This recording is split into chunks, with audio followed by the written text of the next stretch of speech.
Welcome to Hollywood on the Rocks. I am Chris Gore. This is Film Threat. You are in the right place. Today on the show, we're going to be talking to a WGA writer about the strike, who's going to give us insight into exactly what is happening in Hollywood and how things are about to change dramatically. Also, coming on the show today, we have another special guest who will be at the end of the show. We'll be talking to Greg Laemmle and director Raphael Sbarge about their film Only in Theaters. It is a film about the theatrical experience, plus all the news. There's a woke movie pitch going around, Robocop Black the Blue. This is a real thing. In addition, we'll be talking about a movie that we just reviewed on Film Threat called Window Seat. It is the very first all AI produced feature. It's over 60 minutes long. Can't wait to tell you about it. Plus, the Continental trailer reaction. We're going to do it. And the BLO. What is the BLO? You're going to learn what the BLO is on the show. So thank you for being here. All right, let's get things started. Alan is just back from his birthday shenanigans and celebration. But Hollywood on the Rocks begins right now.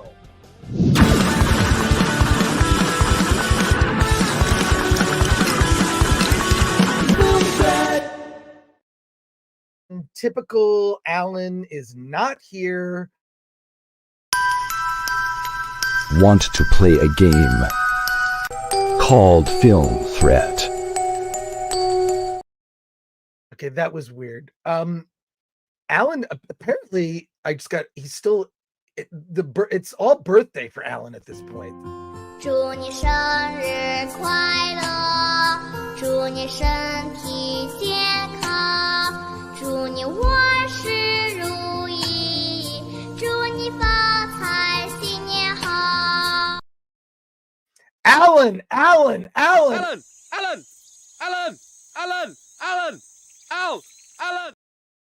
Finally. My wife would totally wear those pants.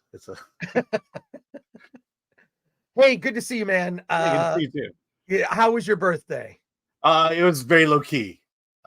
Where I'm an old man, and it's gotten to the point of how much money am I going to spend on my birthday?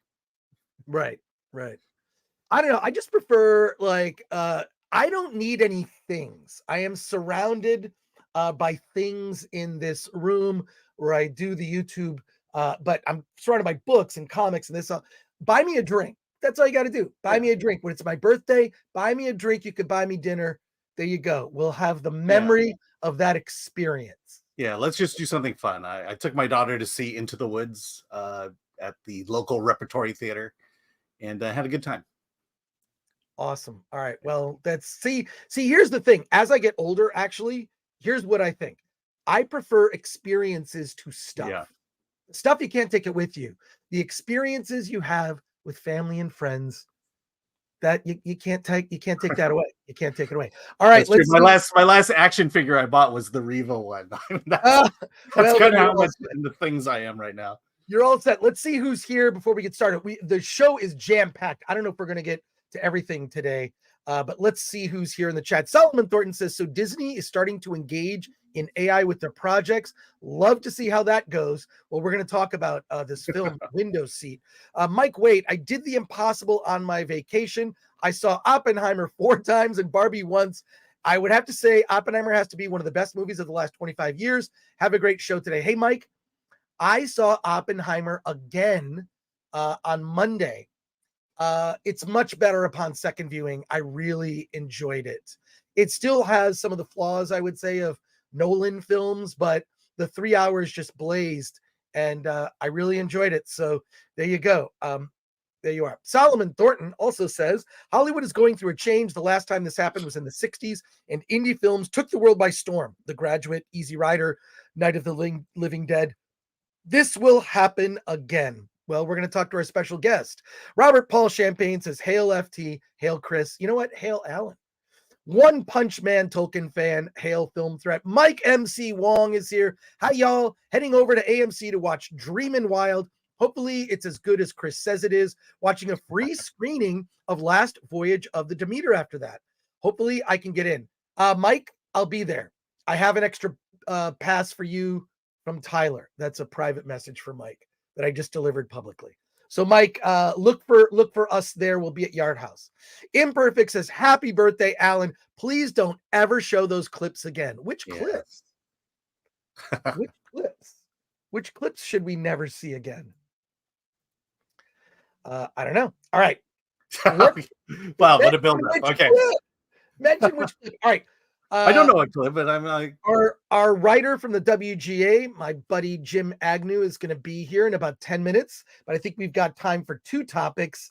Let's get into the Continental trailer reaction. Let's do it right now. I'm going to share screen, and I have not seen this trailer. I have. There's one thing in there that makes me really excited about this show. Okay, well then let's talk about it right now. And here we go. Oh, it's a 3-minute long trailer. All right, here we go. Oh, is this the trailer for the trailer? Yeah, they always do hate that. Stuff. This is to keep you playing the video when you're doesn't make a man. So that's Winston. It takes place in the 70s. That's what's inside the suit that counts. It's resourcefulness and perhaps an open heart. Get ready to freeze it, by the way. Well, You want me to freeze it? Well, soon. I haven't finished my There'll be an drink. appearance that you might want. Well, let me know. Okay. Okay, so You'll this see is. it. You'll see it. I didn't know this was a prequel. This is a prequel. It's Okay, so about the prequel's Winston. how and, the how the Continental became a thing. All right. This sacred institution wields power beyond your imagination. Oh, it's Winston, your brother stole 3 something parts. from me. Freeze it right there. where? What? Did What? you just see it? Mel Gibson? Mel Gibson, yes. Mel Gibson. Yeah. Okay. I don't need to freeze it. I saw it was Mel Gibson. Okay. Why is it so dark? Why is everything so Because freaking dark? I'm you not talk talking about tone all the time. It's for tone. No.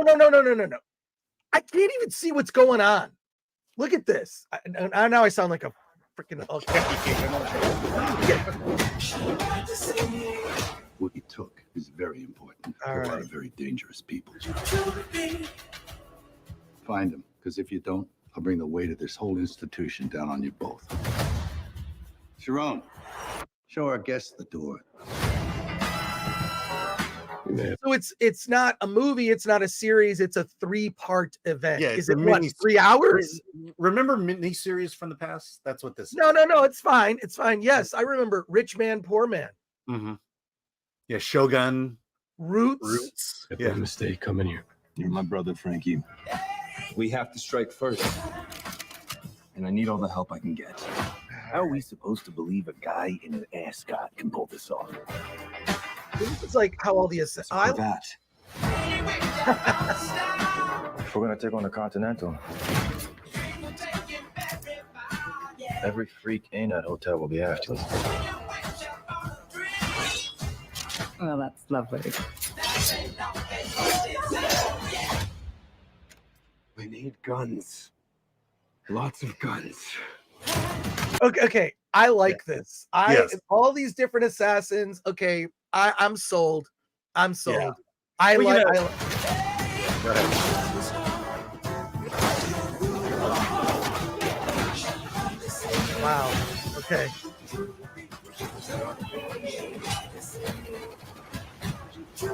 This is more than vengeance. This is justice. Can you? You know what I like too? No cell phones. No Yeah. technology. It's just raw and badass. I think a lot. Movies set in the past just much better. Well, there might be technology. Push button play. Let's take this house and everything that comes with it.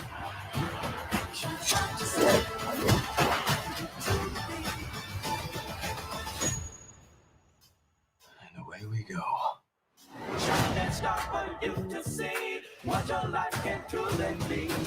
All right, I like it. Yeah. I'm in. Look, I'm in. I'm fully. Here's a I'm- comment. Killick69 says, smells of wokeness. All I can say is What, No what is woke show woke would about ever it? have no woke show would ever have Mel Gibson in it. That's awesome. Yeah, I was gonna say Mel Gibson's in it. I don't think it's gonna be. I don't think it's gonna be woke. One of the directors directed Rings of Power episode, says Mr. Echo. Look, you can't blame the directors for Rings of Power. That is all on the producers and the writers. The directors did their job. They made the show look good. I mean, a lot of it is just incompetent, but People said the lines, the bad lines, as best Yeah. as they could. You know? John Manalang, Mel Gibson in a woke show? Nah, fam. So, and then there you go. Madaween says $10 says baby John Wick makes an appearance. Well, I hope so. I don't know age-wise if that makes sense. That would make John Wick what in his Well, let's Yeah, no, it would let's make assume sense. John Wick was our age. But he was gonna say he'd be like a kid, like a little kid. Yeah. Well, baby, So- yeah. Yeah, baby John Wick.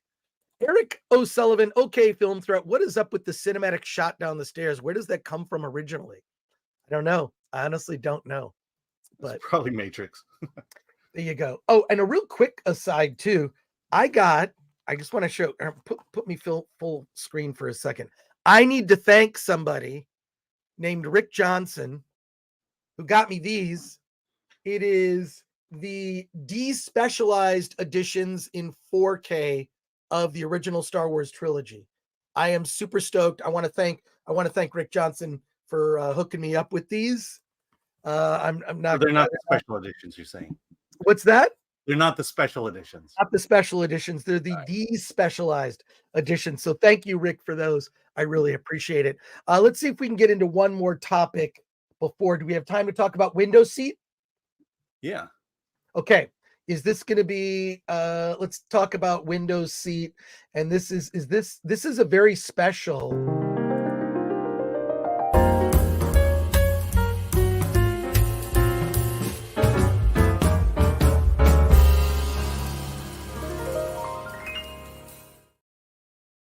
Alan, you have seen the movie Window Seat.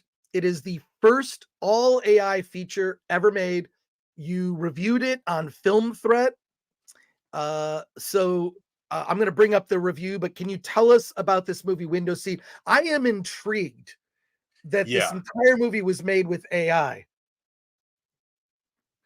Yeah, I mean this is the reason why we're talking about it today. It was made by Huru Johnson, or should I say guided by and produced by Huru Johnson. But this Window Seat is the first all AI feature, all meaning the script was written in AI, the voice performances were were performed in AI, and all the visuals were done in AI. And it's also, it uses the AI that we all have access to. So it's basically ChatGPT, Dolly, and there's also, I think it's called Runway version 2, which is the AI animation. And look, I'll say this, that's Sharknado. Here we go. Window Seat. Yeah, there it is. I'll say this. You can kind of look at it there. Those are the two lead male characters, but they don't always look like that throughout the movie. We're not quite there yet when it comes to AI, especially off-the-shelf AI. But what I appreciated about the film is that I appreciate the effort that went into it. Just the idea that one of us, an indie filmmaker, just decided, hey, let's see if we can do it, and they did it.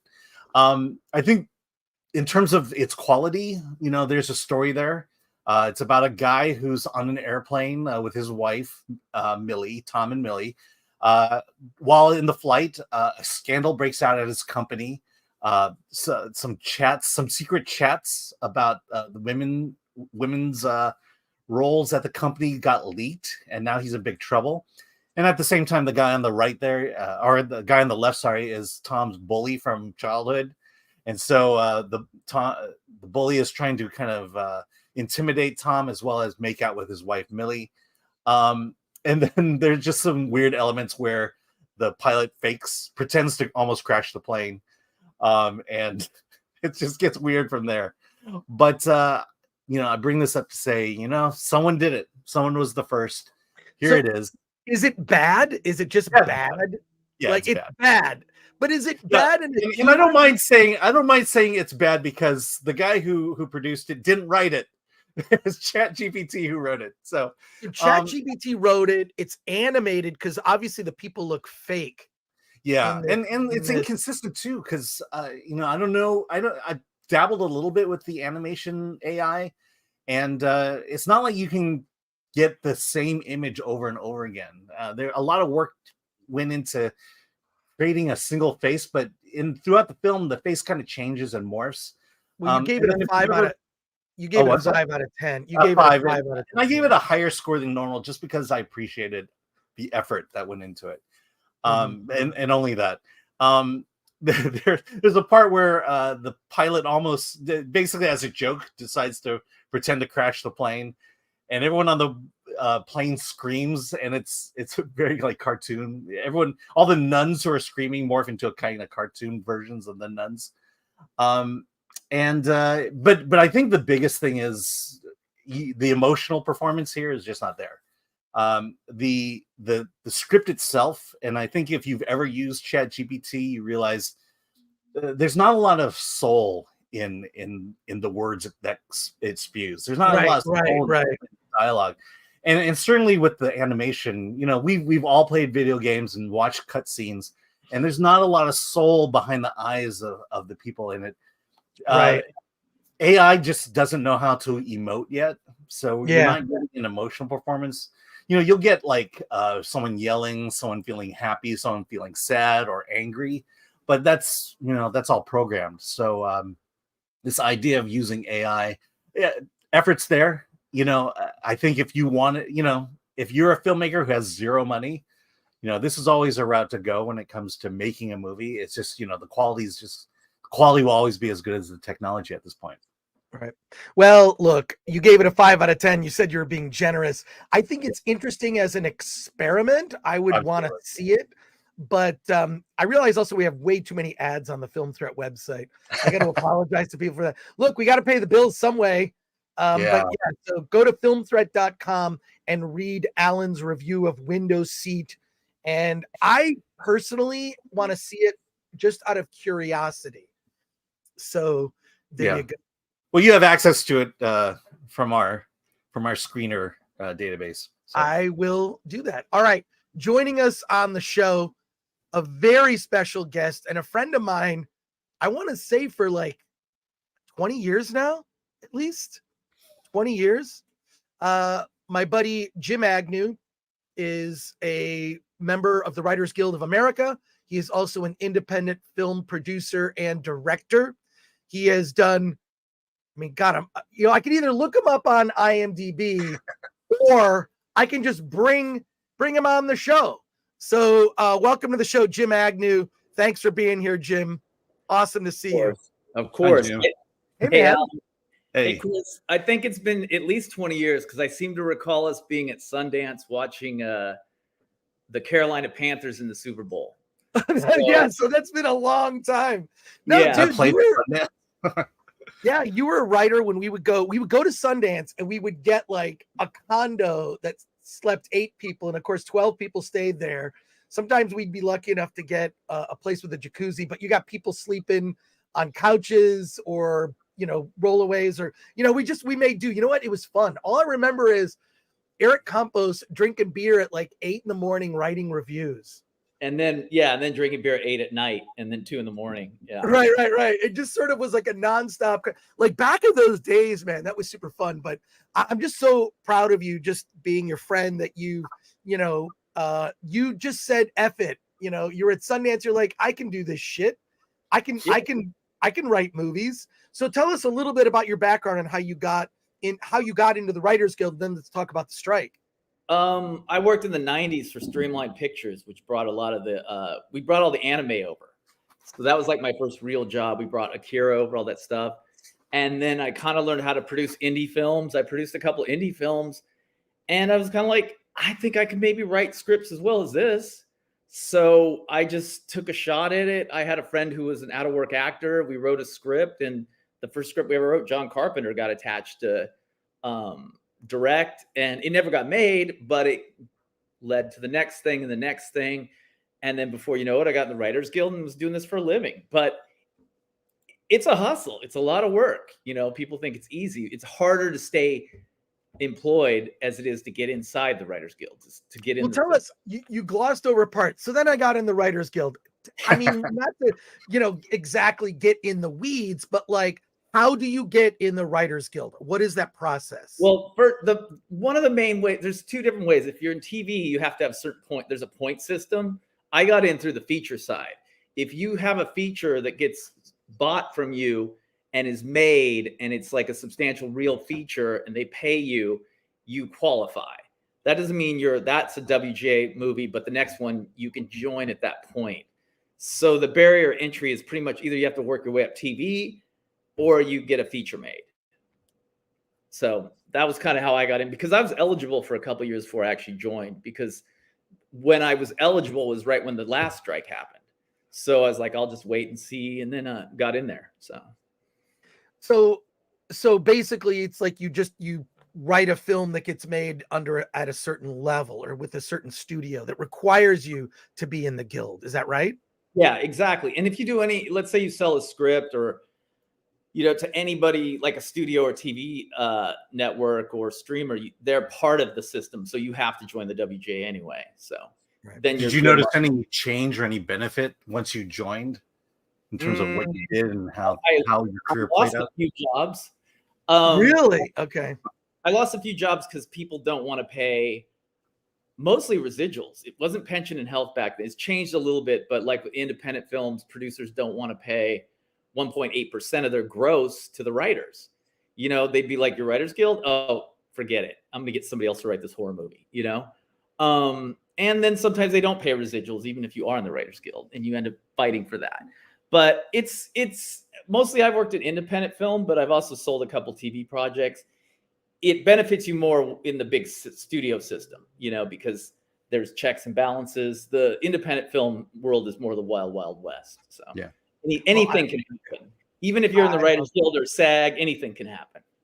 Well, it's like I've had a friend who's done work with the studios. He said that the contracts are not even worth the paper they're printed on because they don't even follow the letter of the contracts that they've agreed to, much less like any new contract they would negotiate. But that's just some friends of mine. I can't say, one person's disgruntled bad experience, although you do kind of hear them often, which leads me to say, like, there's not a lot of sympathy with the general public towards the Writers Guild or SAG, mainly because social media has exposed so many actors and people that work in entertainment as just assholes. I'm not gonna, I can't sugarcoat it any other way. Just like everyone from I love Luke Skywalker.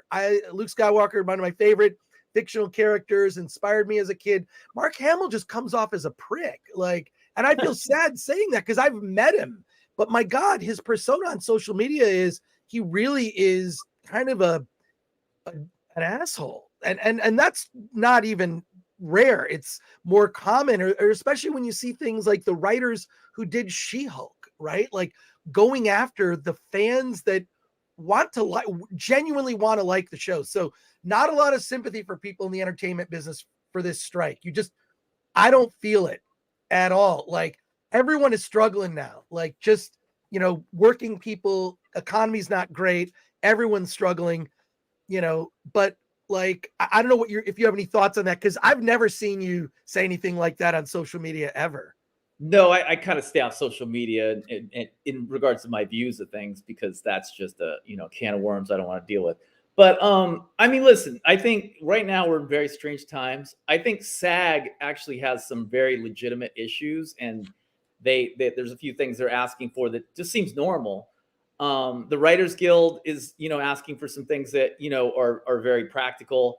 The one thing I don't personally agree with is all the writer room staffing and quota. Quota is not the right word, but mandatory staffing, because to me, this business has always been, it's gig to gig. It's the wild, wild west. You either survive or you don't. And I think a big part of that is that in the last couple of years, 75% of the people now in the Writers Guild do TV, and only 25% are features. And I think that they're very into it's a system.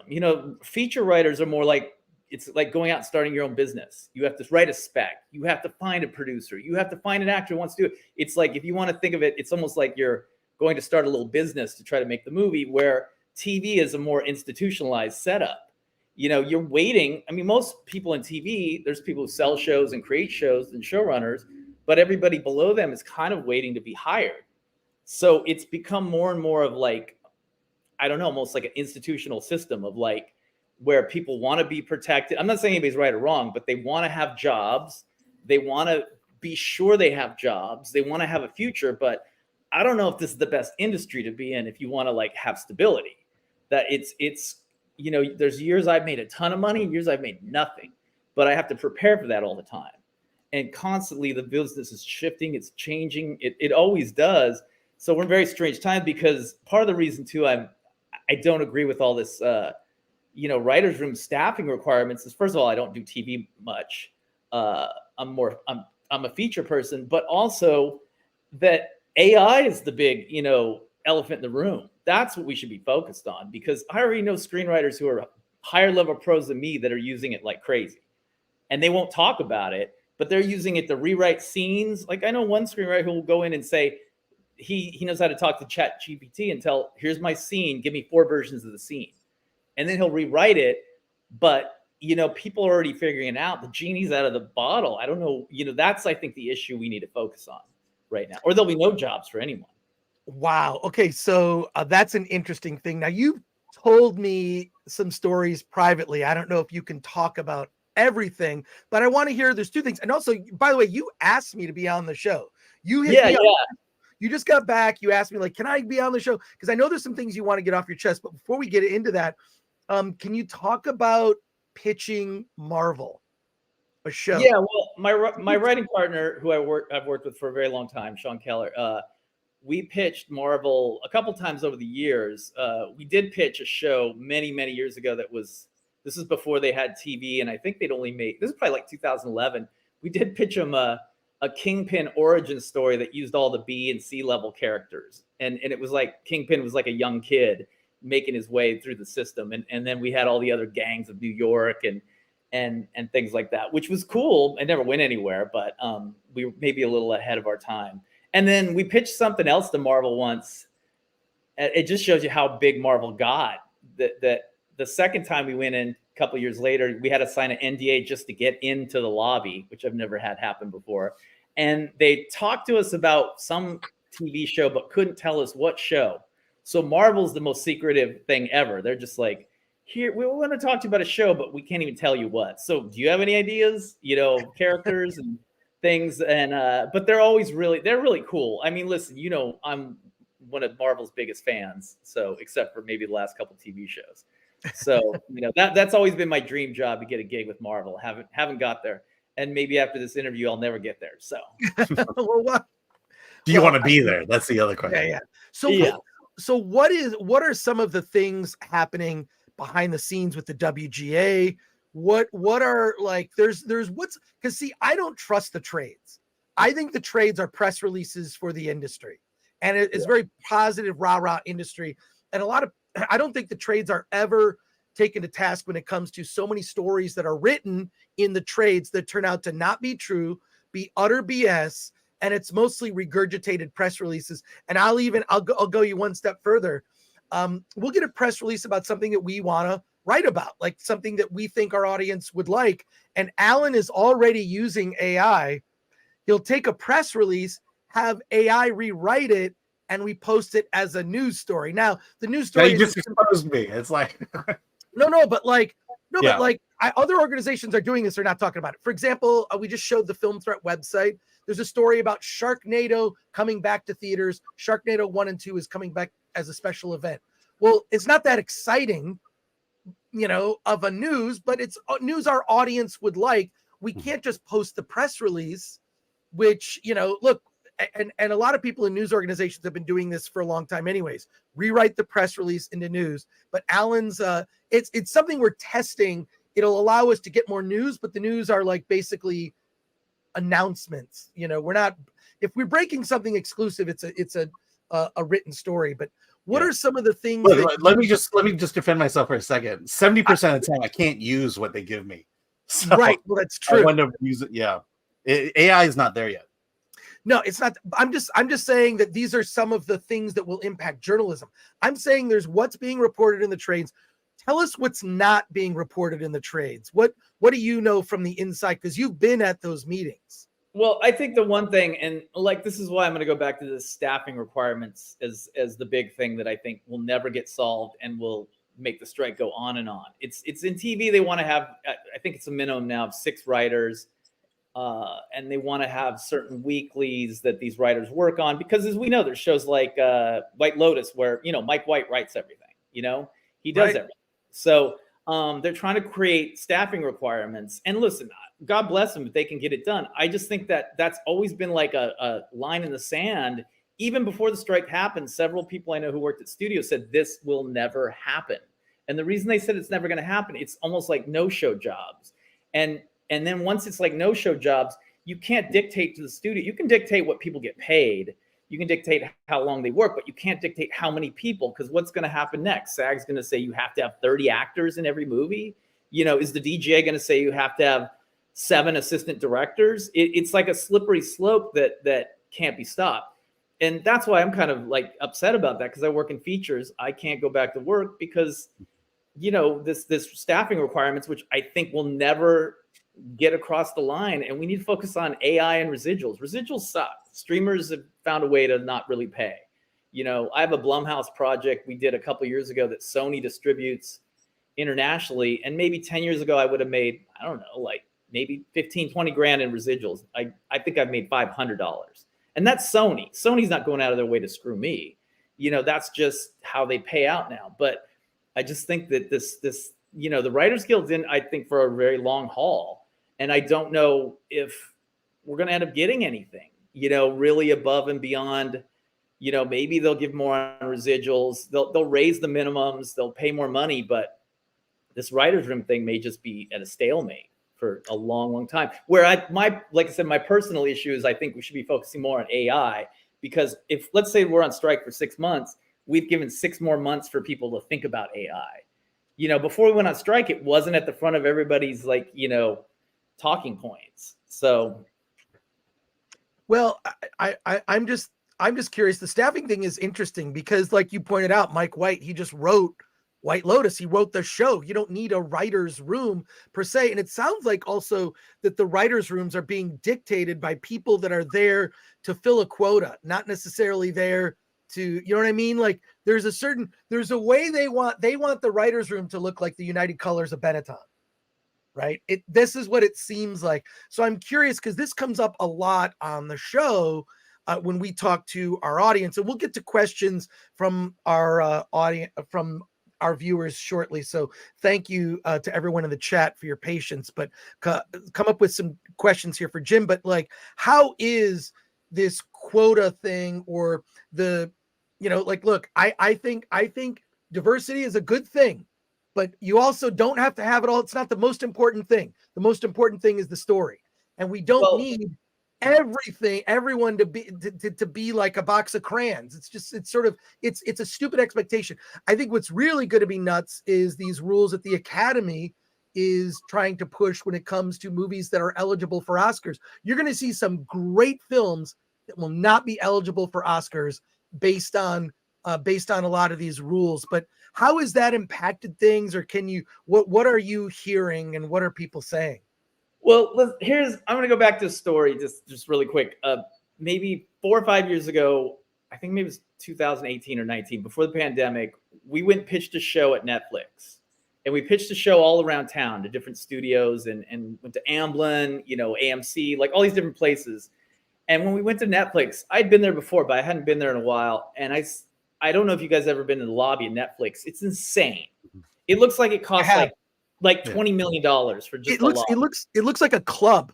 It looks like a club. You go there, there's like TVs everywhere and displays, and there's like this, this bar where you can go and grab a drink. The gate you have to walk through.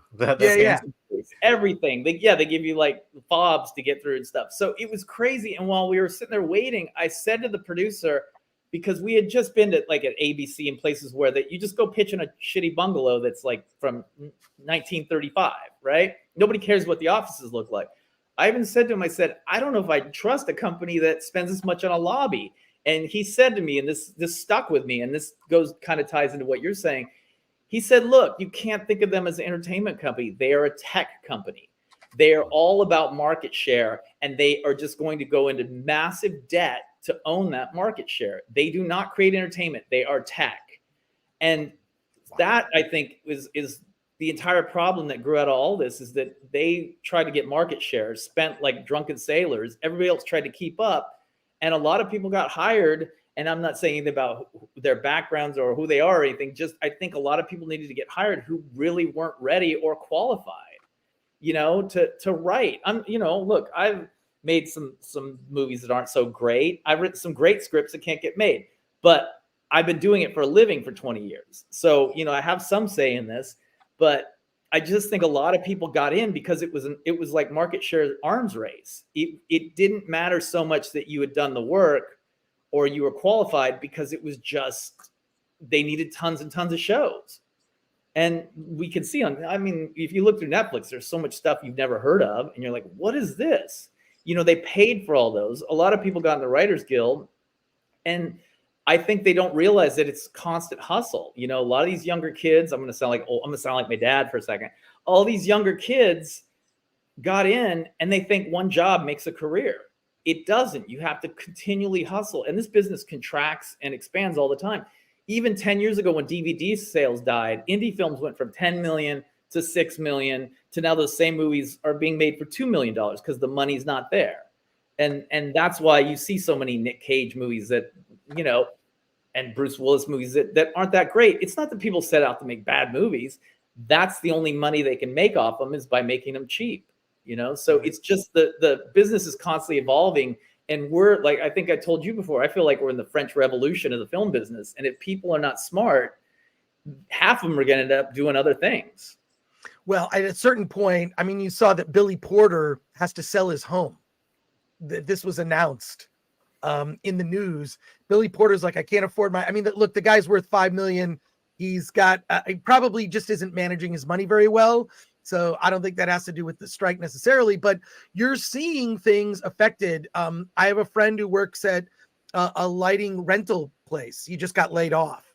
So because the industry shut down, all the below the line jobs are affected because people are not working below the line. Electricians, gaffers, everyone are people who work in production. They're not working. So this is really affecting things. Secondly, it's also affecting restaurants.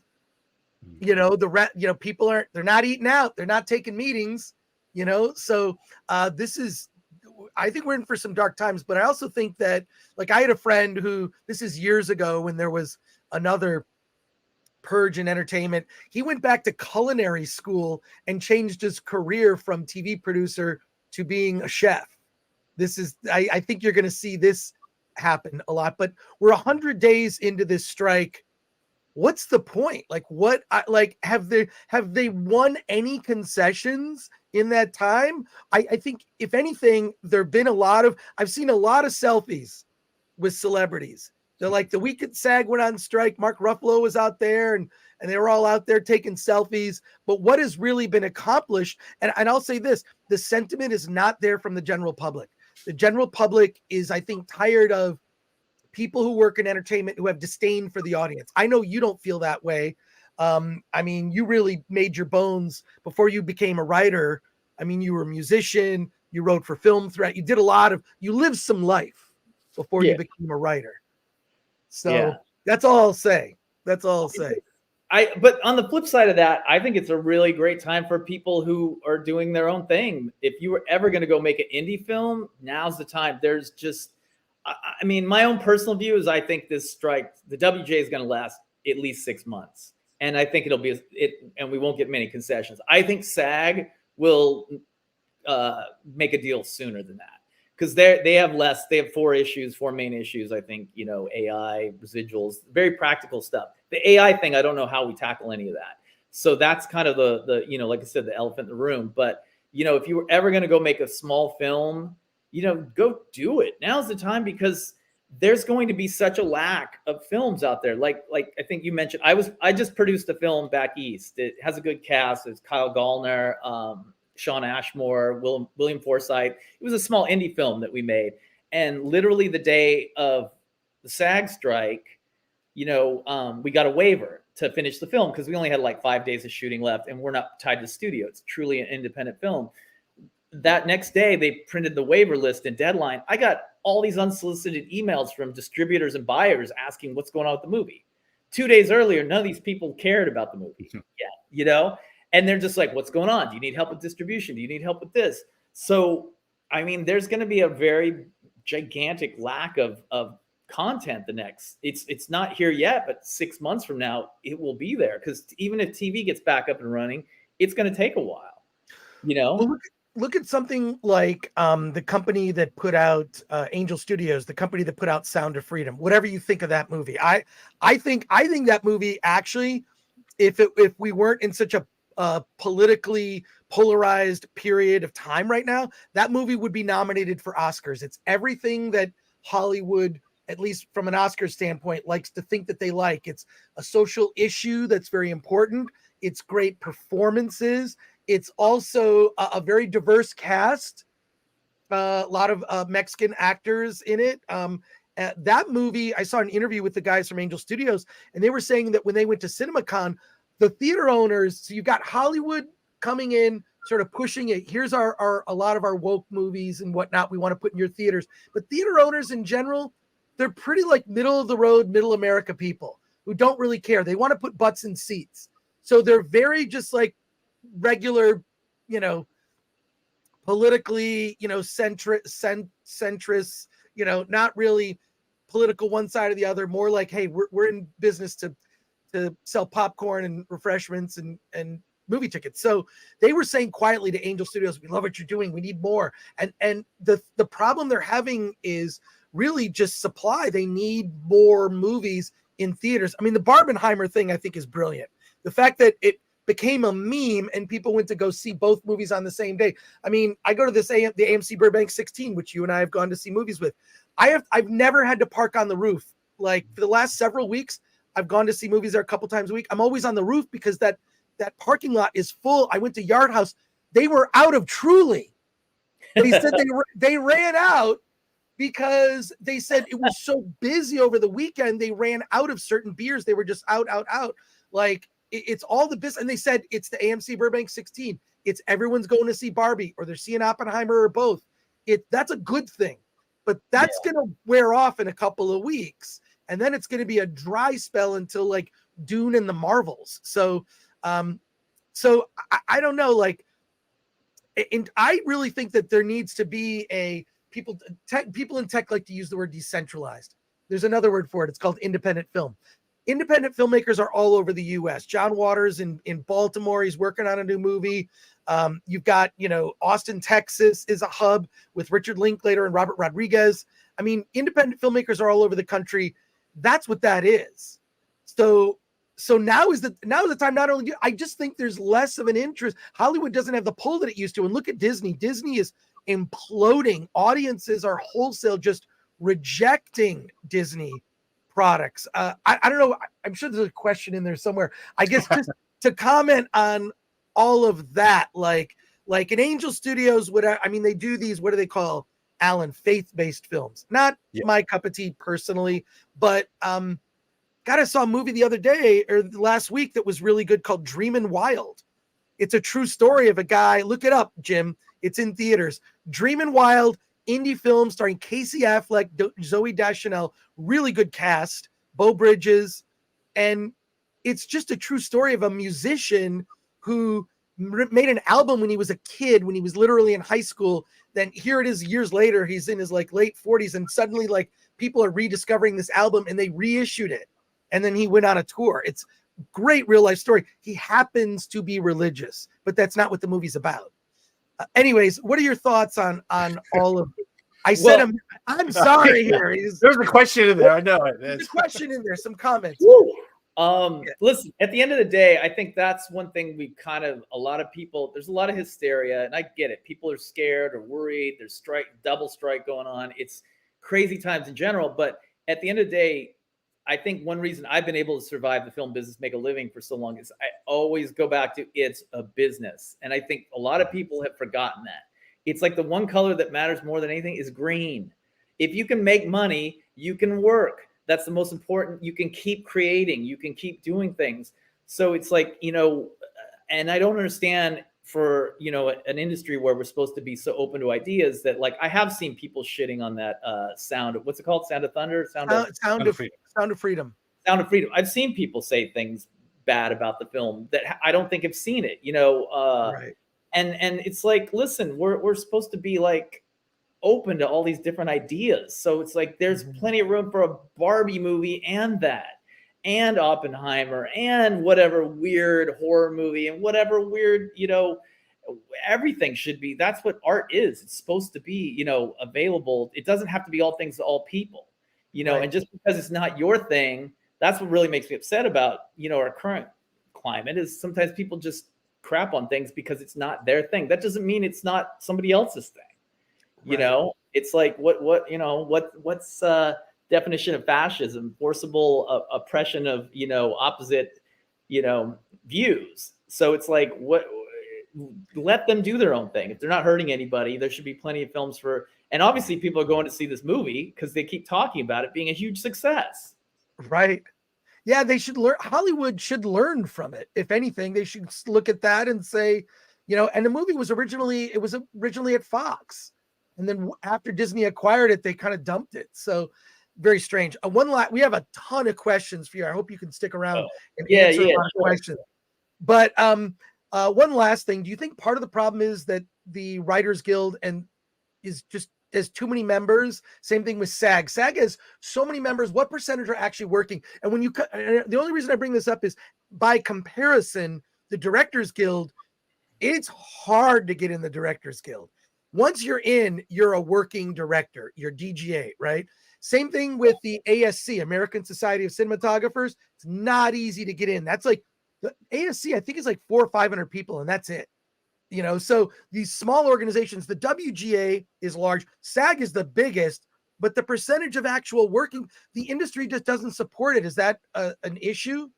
No, I think, listen, I had heard a while ago that half the people in WGA work and the other half just got in on one job and they've just been in forever or they're retired. So Right. I've heard 6,000 people really work. And same thing with SAG. But the thing is, there's a bigger problem. It's not that there's too many members. It's just that people have to keep in mind that the film industry is very reflective of society. It's the same way in SAG and WGA. DGA is a little bit different because they have a working class of assistant directors.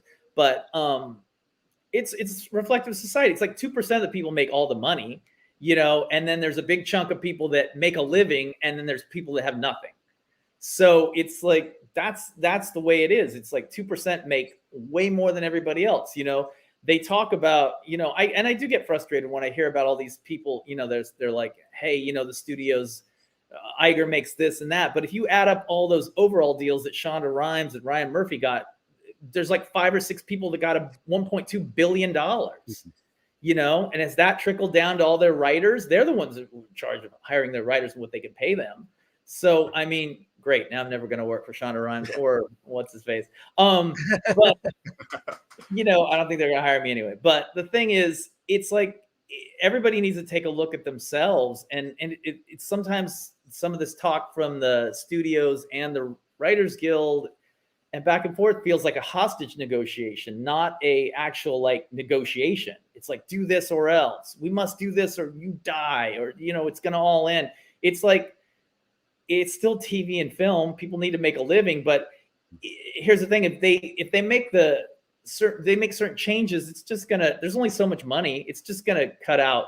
They're trying to do something. I'll say one last thing: the Writers Guild, where it's screwed my writing partner on a couple of things. They want to make studios pay pension and health for both people instead of we've had to always split it.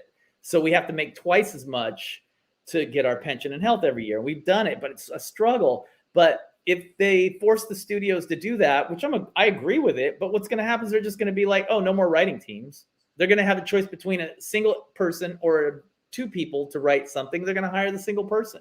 So it's the studios are crafty and they're just going to take whatever money they have and just, don't get me wrong. I support the Writers Guild 100%. I just don't support that one issue I talked about. But, so we'll see what shakes out. Well, you got a lot of questions and comments here. So let me go to this. Gabriella Condor sends in 20 euros and just says, hello from France. Okay, hello. For that. We do have an international audience. We get a lot of people from overseas who watch. Our show is actually, obviously, it's late night there for them. So we get a lot of people from Europe that watch the show. So that's awesome. Thank you, Gabriella. Hollywood Will Burn asks, y'all get paid $1,000 a day? Y'all don't need more, says Hollywood Will Burn. What are your thoughts on that? See, I have a thought on that. You're not getting paid enough, or you're getting paid too much? Here's what I will explain is that writing, a lot of entertainment, most of entertainment is freelance. It's a gig economy, and you might make $1,000 a day for 5 days and then try to live on that for 6 months. That's, exactly. Hey, look, I got a check one time from Lionsgate. It was for $10,000, right? And it was an option on something. And because what happens too is if they pay you one fee, it comes out, it's basically you made that money for the week, even though you spent. So between commission with my agent, manager, and lawyer and taxes, guess what that $10,000 check turned into? What? $2,200. It was 22. I kept staring at it. I stared at it literally for because sure, you may only get paid for a week and you might get a huge chunk of change, but guess what? It's going to go through the tax system as you made all that in 1 week, even if you've worked on it for 4 months, if it's one chunk of change. So you're in the highest tax bracket and then you're screwed. So it's all relative. I mean, $1,000 a week might be a lot to some people and not others. So, get out there and work harder, make $1,000 a week. RMFX asks, why do only above the line people get residuals though? Well, that's kind of not true because IATSE gets some residuals and so does the DGA assistant directors that are below the line. But that's because their union fought for it. I mean, there's only really SAG, WGA, DGA, and IATSE get residuals. So, I mean, that's a good question. That's mostly because the unions actually fought for it. You don't pay, here's another thing, you don't pay commission on your residuals because SAG or WGA, whatever your union you're in, negotiated those for you, not your agent or manager. Right. Another question here. Any good streamlined picture stories, says J828. There's thousands of them. Thousands of them. Every I'll just give you an example. One day at Streamline Pictures, we'd just be sitting there talking about some weird stuff, ordering Chinese food because we had the coolest boss ever, Carl Masick. And any given day, Kevin Eastman would roll in, Simon Bisley, you name it, just everybody. He knew everybody. It was just a weird adventure every single day at that place. Cool. And Subbrief, just as a comment, says, here we go. I am so happy to hear directly from a WGA writer about what is going on with the strike. And number one Marvel fan says, in my opinion, seeing how shows are done now, so many writers just aren't needed now. After the strike is over, I can see half losing work. Just don't need 30 writers for a TV show. Well, that's kind of your point, Jim. Yeah, I mean, listen, I think part of the reason too, some of the Marvel product with films has gotten a little stale is because they are doing things too much by committee. They used to have, Kevin Branagh and Jon Favreau directing, and now they hire directors, I think, more they can control. And it's filmmaking by committee.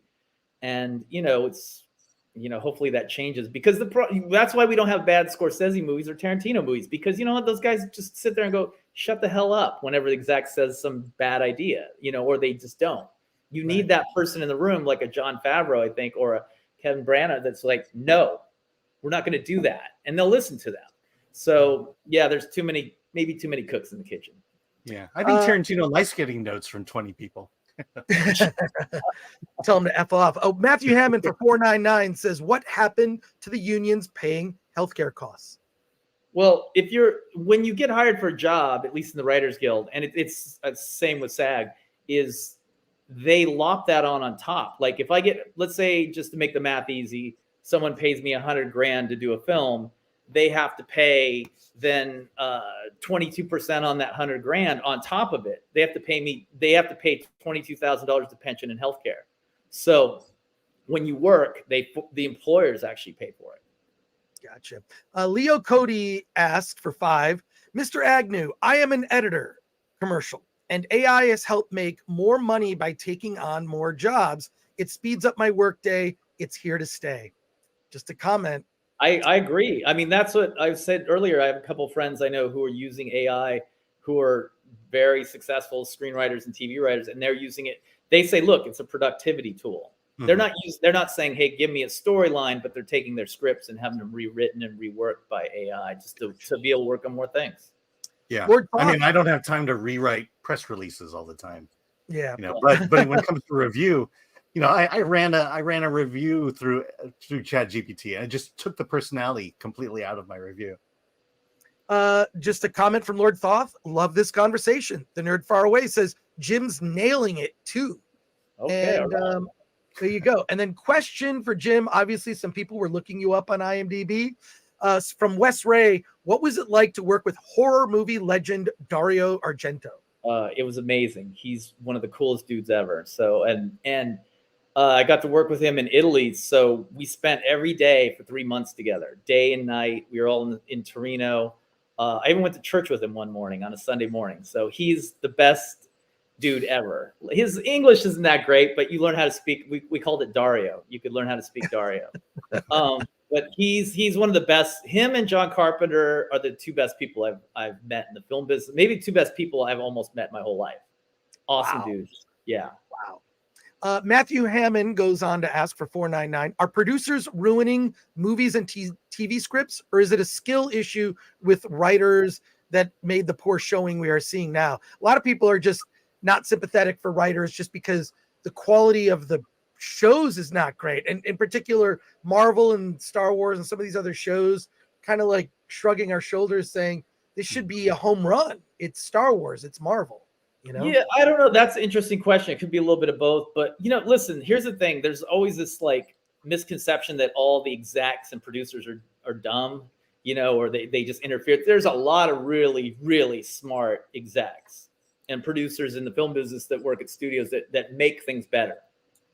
They point out things and they'll be like, no, this should be simpler. You're getting too confusing here. There's too much. I just think, I don't know. I have no explanation for why TV, especially like the Star Wars stuff and Marvel, is kind of very bad.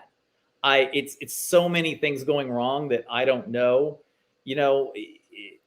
It's so it could be a little bit of both, and maybe just people are just too stretched out. There's too much going on. Like I said, I love the Marvel films, but the TV shows have just been a real big mess. Right. Maybe they're getting away from the writer like Ty Sheridan or Aaron Sorkin and feeling like they need to do it through committee rather than have a show based around a single personality. Yeah, I don't know, because, like I said, Marvel just killed it like the first 20 movies and then just kind of has been going the opposite direction since. So that'd be a great case study for the future. Alan Horkin asks, question for Jim. What put you on the course to be a writer? Family, inspirational teacher, other?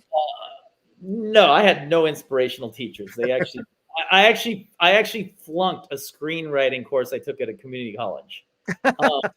The guy told me, yeah, I couldn't write. But I didn't listen to him. No, I just grew up loving movies and just, here's the thing. I always tell people, I've never read a single book about how to write a screenplay or watched any real videos. I watch sometimes some YouTube videos about Sorkin talking about his process and stuff. But if you watch films, you can write a film. You don't need to read music to play music or write music. It's a lot of it's just understanding the box. It's so, every movie you can stretch it, but you can't break the box. It's 90 minutes to 2 hours. This has to happen. There has to be 3x structure, but what you do with it is what you do with it. So look, if I can make a living writing, anybody can. I still don't even know what an adverb is. So listen, I couldn't even tell you, but it's, if you watch films, you kind of understand them. From Rumble, BMO Better sub-supporter says the fall of Hollywood is a self-inflicted wound. So there you go. And Ginger Adventure for 2 says, should writers actually go out in the real world? I'm not really sure what that means. Well, I would say this. I think writers should get an Uber job and talk to people. or just maybe you'll find some inspiration from that. get out of LA, I would say would be Yeah. the thing that I like. Just go to the Midwest, go meet some real people not in California. Although there's parts of California you can go to. You should always meet as many people in life as possible. As many different perspectives. Drive by commenter for 10. The one thing that bugs me is when folks suggest prompting an entire film or game with AI. I ask, why would anyone pay for media they can generate themselves? Well, we talked about it before you came on the show, Jim. We talked about a movie made, it's called Window Seat. It's over 60 minutes. It's 100% written, performed, and made by AI. It's a 60-minute feature. And Alan reviewed it. It got a terrible review. It's not a great movie, but it's an interesting experiment. Yeah. I mean, like I said, we're in the wild, wild west with AI. Who knows what's going to happen? Right. And just, God, there's so many, a lot of questions, a lot of people interested to talk to you. Sub Brief says, for Jim, what will have to happen for the WGA to change their demands, i.e. not require more writers than are required on a project? I don't know. That's it's how long do people want to stay out of work? How long do the studios want to hold the line? It's kind of like a stalemate. I just saw something today that said the last strike in 2008 went 100 days. So this is obviously going to be longer. So I don't know. And I think SAG will figure it out before WGA. So because WGA has like 17 issues and SAG has really 4. They've got Have they updated the main demands? I mean, I think the healthcare thing came out of nowhere, but what I remember, the demands were essentially the residual issues, especially with streaming, is the writer's room and AI. Those seem to me the big 3. Yeah, and I think they'll be able to come to some kind of like agreement about residuals because look, the studios are. I mean, the streamers, I should say, not studios. Yeah, have found a way not to really pay. And I don't know. I mean, if you got time, I'll tell you like a 10-second story. Please. That years ago, and I don't know. I'll get to it in a sec. Okay, so years ago, I was pitching a TV show, and I was with the president of Lionsgate because they were a production company, and we sold the show to ABC, and we were out pitching. And while we were out pitching for the whole week, we were going to all these different places. And it was the same week that Orange is the New Black had just come out, the first season, and was super successful. And I remember I asked, Kevin Beggs is his name, awesome dude. He's the president of Lionsgate TV. I said, well, how many people watched it and stuff? He goes, they don't tell us. I was like, what? He goes, no, they keep all that information themselves. And I was shocked. And then he didn't really say anything, but I kind of took away from that it was more because they would have more leverage for getting a second, third, fourth season. It's like, hey, it's successful, but we're not going to tell you how successful. Yeah, we want a second season. It kept them in the position of power, Netflix. But then I think from there, they figured out a way to not pay residuals so much. I don't think they set out to not pay residuals. In the grand scheme of things, residuals are not astronomical amounts of money, but the way it's kind of devised, I don't want to get in the weeds with this. It gave them an opportunity to kind of get around the whole system and not pay as much. So I think it was a byproduct of what they started doing, which was just they wanted to have the upper hand in getting the second, third, fourth season on shows. I think writers weren't prepared to see the big drop in their residuals, and I think that's the problem. No, and I mean, listen, it's affected me. It's affecting everybody, and there's ways to fix that. I think that's the one issue they can come to terms on, because it's just numbers. And listen, the studios will probably just figure out some way to pay more, and then they'll figure out some way to not pay more in a year from now, because that's just what they do. So many questions here. Do you think streaming services will die down? Says Solomon Thornton.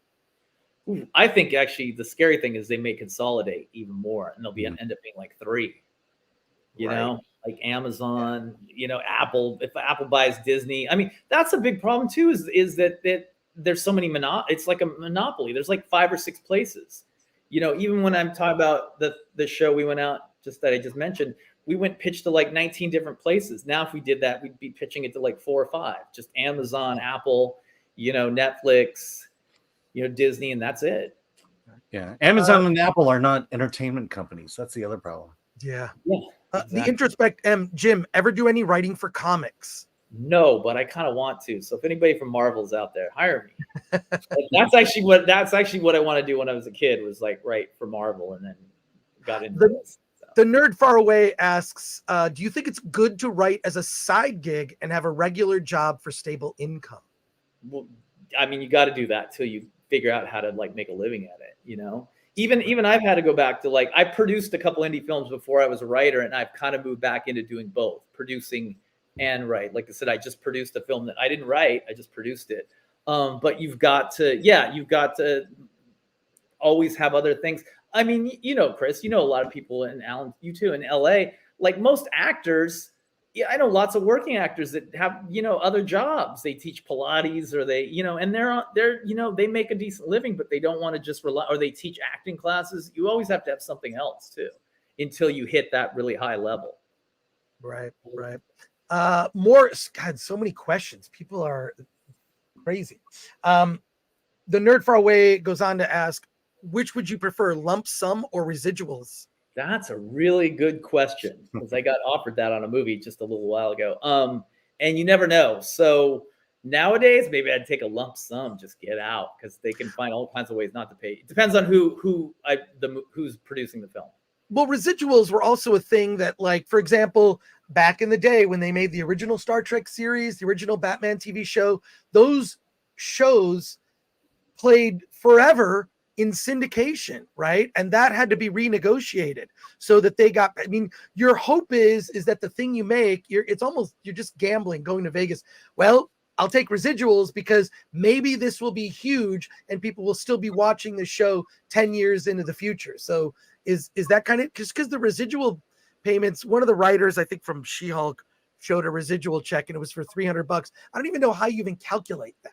How do they calculate that that's how much money was generated? It's TV and streamers are a little bit different. I mean, it's with, let's say you do a feature film, you don't make any residuals off it playing in theaters. You do on second run. So let's say you make a movie with, you know, I don't know, somebody, you know, Sandra Bullock or some indie film. You just make $1 million indie film, and then it gets bought by HBO, and HBO is going to show up for 6 months. Let's say HBO bought it for like $50,000. You're going to get 1.8% of that. So you might get like a check for $3,000, but then they sell it to, you know, some TV network, and then they sell it for $25,000. So you'll get another 1.8% of that, you know, in theory you should. So it's like every time there's like a new sale, it's not every time it plays, it's every time it plays. The first couple times it plays, like on streamers, you get paid, but then after that, it's more every time they sell it as a package. So you might not get anything for 3 years, then you get some money. You know, so it's, yeah, and Tubi, I don't know what's going on Tubi, because I got like 5 or 6 movies on Tubi. I've never seen $1 from any of that. Right. So I don't know what's going on with that.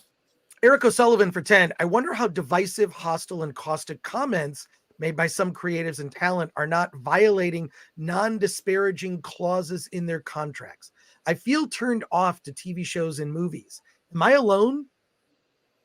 Do you think he's talking about like when they blame the fans for? Yeah, when they blame the fans for stuff. Or is it when they talk bad about the studios while they're on strike? Is that a violation? I don't know if anybody has non-disparaging clauses in their contracts. Maybe they do. I've never seen anything like that. But so, I mean, at the end of the day, you should be able to say whatever you want. You know, you just have to deal with the repercussions. It is America. So yeah. Last time I checked. Scooter Tart says, would you say poor writing is responsible for the reason why films are too long these days? You know, that's a good question, because I started to notice a couple years ago, there's like a double third act to everything. Yes. A double third act. You know, and I wrote a script for a big company, I'm not going to say who, but an action script that's floating around out there. Hopefully it'll get made one day, but they love the script, but they made us kind of add a second, third act. It's like, okay, well, this happened, but now it needs to get, you know, one step bigger. So yeah, I think that's part of it. I think too, I don't know why that trends. I really don't know. That's a great question. I don't know. It's funny. I spoke to Michael Mendelsohn, a producer. I know Mike. And he told me that he was from streamers. He would get algorithm notes. So he was being told the algorithm says that you should have this in your movie, and so then he'd have to throw it into the movie. And it's weird. He was just going, it's weird how creativity is being run by algorithms now. Yeah, I mean, listen, I know producers that have changed titles of a movie to like something that starts with an A or a B. They'll be like, you can't use the V word or a W word because in the queue alphabetically it shows up way in the bottom. Yeah. So there's a lot of algorithm stuff going on with streaming too. So yeah, make an aardvark movie. Oh man. Okay. It's just a lot of questions. Slapped.com says, how does the WGA want to enforce restrictions on AI? It seems like a really hard thing to do. And you mentioned earlier, Jim, in our conversation that people already using AI to get alternate takes on scenes or alternate, taking a scene, running it through AI, and you get 4 different versions of the same scene. You can just cherry pick the things that work. Yeah. How would you even enforce it?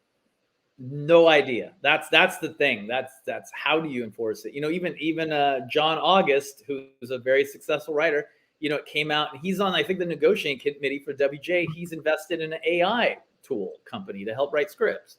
So I mean, I don't know. That's the biggest question. How I don't know how you do it. That's why I was going back to saying earlier that it's like all this stuff about writers' rooms and stuff. We should be focused on AI, and how do we keep it from taking half the people's jobs? Yeah. Going through here, a question from Tom Siebert. What is the one book about screenwriting Mr. Agnew would recommend? How about a specific screenwriting computer program? Well, you should always use Final Draft because that's pretty much the universal one. I don't know about books, but there's a documentary called, I think it's called Tales from the Script, and it came out about 15 years ago. And they interview everybody from John Carpenter to Shane Black, and that will tell you more in 90 minutes about how being a screenwriter works and the business of it than you'll ever learn. So it's like you've got to watch. I think it's called Tales from the Script. I've seen that movie, that doc. It's just talking head interviews with screenwriters, and it's fascinating. Yeah, you'll learn more. Yeah, it's great. Really good doc. Oh, that's great. I hadn't thought about that doc in years. Musaphonic Recordings says, do you feel any of the hostility being shown for white males in your profession? Pass. What would you pass? Just pass on that question. Okay, you're not getting any pushback at all, like just for being a white dude? Pass. Okay, all right. That's a privilege not working out for you. Is that what? Yeah. Yeah. If you want to make any comment on that, feel free. But Stefan Fenris says, doesn't it feel like the actor strike is overshadowing the writer's strike? One side is asking for fair pay, while actors asking for more royalties from streaming. No, I think they're both, at the core of it all, they're asking for the same things. Like I said, I think SAG's is more cut and dry because also, too, they don't deal in rights issues and, things like that. So it's like, no, I don't think it's overshadowing. They both have the same issues. It's just Writers Guild might have I don't know how many open issues compared to SAG, but it's a lot. So we're all going down together. Yeah. Ginger Adventure says, SAG has people you recognize in it. That's the problem. Yeah. That's the issue there. Ginger Adventure asks, do you think X has any opportunities for indie writers, producers, actors? X. What do you mean by X? Adult content? Twitter, formerly Twitter? Oh, or X. Twitter. Yeah, I don't know. I think it's too early. I think anytime you can get your point of view out there, or make some short films. I tell people, if you want to go make a film, go make a film. Look, you guys know how Swingers is great. Swingers is my favorite indie films of all time. Swingers is a disaster technically when you watch the film. It's not well made, but it's well written, well acted, well executed. And what it cost, $250,000. That was when things cost a lot more money. You could make that same film for like $20,000 now, and it probably would even look better. So go make a film. Make something, get it out there. It's always going to be at the core. The writing is going to be the thing that matters the most, I think, because we'll forgive, the technological side if it's not great, but the writing has to, remain. Even Pi, things like that. Those movies haven't dated well, but the writing has. Right. Interesting. From Rumble, A Dallas 24 says Chris has a quote in the trailer for Tales from the Script. See, I told you. And goes on to say the best film about writing I've ever seen. Chris Gore Film Threat. All in the same mind. I should have put a quote on my own movie, Attack of the Dock. Why didn't I? I should just put a quote. I love this movie. It's a buy. Sean Lasik says, as someone familiar with unions, the writer's room ask seems very much like something that side would be willing to axe to get something else they actually want from the studios. It kind of feels like this negotiation is, with any negotiation, you ask for this, you're not going to get it, you meet in the middle. So are they asking too much? I don't think that's the case with this. I think that the thing is, a lot of people got in the Writers Guild the last couple of years because the streaming, streamers going crazy and just making so many shows and trying to get market share. And it's all contracted. So no, I think the WGA is actually concerned about, people that have only been in for a couple of years. But, the WGA has never gotten me a job, and I don't think that's their purpose. You have to go get your own job and you have to do your own hustle, so I don't know. And that's why I've always liked features, because TV is a lot more, you're waiting for people to hire you. Features, you can go write something, try to find somebody to do it, try to find the money. You can go out and actively do it on your own. And that's one thing too, listen, there's a lot of, people saying a lot of harsh things about the studios, but when this all gets settled, if you work in TV, where are you going to work except for the man that you just slammed for 6 months? It's still part of the system. Question here, given that the DGA and editors union have minimum staffing requirements, why is it wrong for the WGA to ask for the same?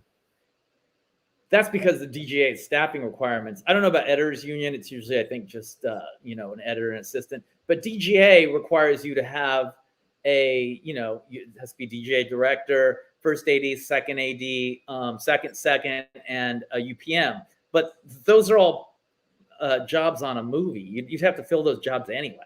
Right. So right. It's like, so it's like saying, same with IATSE, you have to have a certain amount of cameramen and stuff. But that's what I'm saying is if they switch, if they start forcing a certain amount of writers, then why would the DJ not say, well, we need a second, and a second.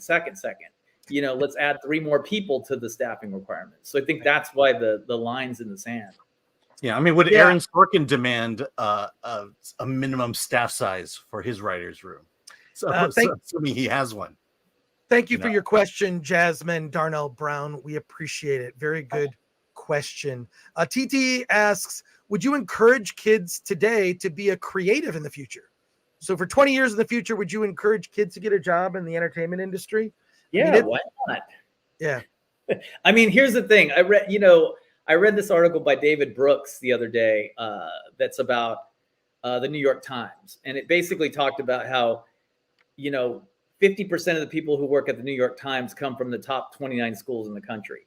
And basically the article's point was that to be a journalist nowadays at a major newspaper, you can't make a living doing it. So it's only basically entitled and rich kids are doing those jobs. And their perspective is a little bit different. And I thought about that. And I thought if we don't kind of get things together in the film business, that could happen in the film business. The only people who could do it in 20 years, be execs or directors or writers, are just people who don't have to make money from doing it. So that's a scary thought. Yeah, we're trying to wrap up, but we've got just a few more quick questions because you've been here over an hour, very generous with your time. You could have written a script in an hour. Yeah, well, at least 20 pages. Let's see. The Nerd Far Away asked, how do you deal with writer's block? Is it hard to write what you want in today's environment? This is actually a really good question from the standpoint of, I love when it comes to writers, like, what is your process? I get up at 5 a.m. I write until 9. I'm done for the day. I write longhand on LegalPad. I use this program, or I got to write at a coffee shop. How do you deal with writer's block and your process? Well, if you want to make a living at it, there's no such thing as writer's block. You can't have writer's block. I always like write down notes and things, all day long and thinking about ideas. Sometimes I'll think about a script for like a week without doing anything. And then I'll sit down and I can write the first 20 pages because I've thought it through. But I like to get up in the morning and try to write for 2-3 hours, like from 8 to 11. And that means writing for 20 minutes and then watching YouTube for 10 or 15 minutes, then going back and forth, and so that's my process. And anytime I write something, I do think of if there's going to be like a market or a buyer for it. I have lots of scripts I wrote, maybe 15 pages of them, like nobody's going to buy this. So, Right. Let's see, just a few more, Jim, and we'll let you go. But super chat from Alrox21 for 5. Chris, career advice for an aspiring film editor. Should I finish my film degree? What steps do I need to take to get to editing feature films and shows? Well, my advice would be real simple. You might as well get the film degree. Nothing gonna harm that. Oh, I know who that is. We'll talk after. But also you can go like Gary Beekler, for example. He just went to a trade school to learn how to edit, and they have these courses. They're usually like 3 to 6 months. And once you get out, you pretty much have all the info you need, and then you just need to get experience. So my suggestion would be, you can finish your film degree. I don't know what your situation is. If you're going into debt to do it, I would not do it. Yeah. But I would go to a trade school, learn to edit. I would edit things. I would work. You got to make your bones. Everybody does. You got to work for free, probably on a couple of projects. And then after that, you get to meet people. Then you start getting hired to make money. Any extra advice from you, Jim, on that? Oh, that's great advice. I tell people that all the time. If you want to break in the film business, if you can set aside some money and try to work for 3 to 6 months for free, as for an exec or a producer or a casting director, that's the easiest way to get in. Because then you'll have it on your resume. They'll get used to you. They'll give you more work. So yeah. Keith P for 2. How many hours a day do you actually write? Probably about 3, but I think about it like 12. Like I said, right. I'm emailing ideas to myself, or I'll think about things and I'll be like, okay, this, that, because I can write 10 or 15 pages in my head. Like not every line, but like what's gonna happen. Right. Doc Savage says Jim is based as F. Lol. Well, he is my friend. What does that even mean? Based? Look up based. I didn't know what it was. I don't need to look it up. I'm also one of those people who like doesn't read reviews of anything I write because there's so many negative ones. It's like right. And you've already I got my first negative review for Attack of the Doc. Look, I'll tell you one thing. When Netflix used to do reviews, like written reviews, and I did a Nick Cage movie that came out. It was on Netflix for like 6 months. And it was funny because when people just click stars, so like 30,000 people had clicked the stars and it was like at 5.2. But when you read the 100, there was like about 100 written reviews. They were 90% negative. So I'm like, okay, so people who are really angry and want to be negative will sit down and write a review while everybody else just clicks and goes, that was pretty good, Yeah. So yeah, whatever. I mean, you can say whatever he wants. I haven't had to go to a job for 20 years. So well, there you go. Sir Switch Crookington says Jim sounds very intelligent, to be honest. And Stephen Fenris says, if you could jump on any franchise and change it, what would it be? Ooh, something Marvel. Yeah, I don't know. Something Marvel for sure. Let's get rid of Kang. I think he doesn't need to keep showing up. How would you? Okay, that's a good question. Marvel has gotten itself, they're sort of building up. It's stage 4. Now we're in stage 5, stage 6. They had this whole stage 1, 2, and 3 where they built up, to Thanos, and that was great. Everything just seems directionless now. And Kang, to Jonathan Majors, I think he's a fine actor. That role, I don't even know, what is he trying to do? I don't get it. And he's they pushed back his trial to September. Which I have no opinion on that. I think a lot of people have been caught up in it's a he said, she said, if you ask me. A lot of people are saying he's not a good person, whatever. Yeah, how do you write Marvel out of the corner they painted themselves into? Well, I think my issue with Kang is just that I think the character doesn't need to keep showing up. It has nothing to do with the actor playing it. But you know what franchise though I think completely shit the bed, can I say that? Is Moon Knight. Yeah. Moon Knight. I could have pitched Moon Knight 10 different ways. I think that would have been better. Sorry. Yeah. Yeah. So yeah, Moon Knight was awful. And then last question here, Jim, won't Web 3 create more ability for indie filmmakers in the near future? Definitely. I don't know what what does Web 3 mean? Web 3.0? I don't know. I think it just means more faster, bigger internet. That's right. More bandwidth. Yeah, of course. I think the more you can get your own stuff out there and control, this, Chris, the more you can control it, the more you can make more money if you're smart and control the means of distribution. Mm-hmm.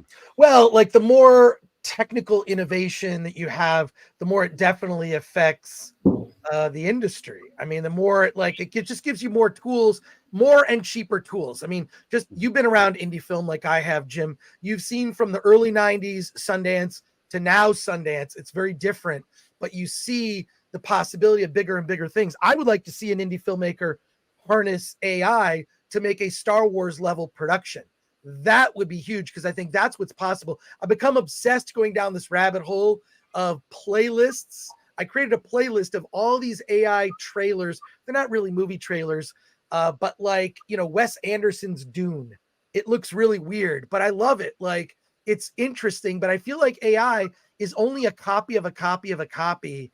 And while I think AI is going to be another tool, just like Photoshop, just like Final Draft, and not being in the hands of a creative person, AI is kind of worthless. But there you go. Yeah. Jim, any thoughts on that or final thoughts as we let you go?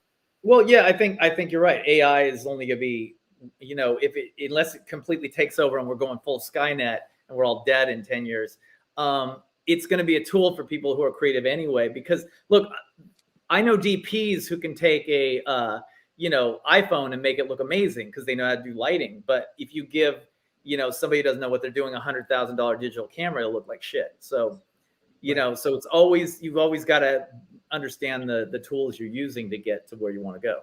Right. Are we at a point where are we at a point now where you don't need Hollywood, that maybe you can do this without having to join the WGA or any of the other unions? Is Hollywood truly the goal that people should go after?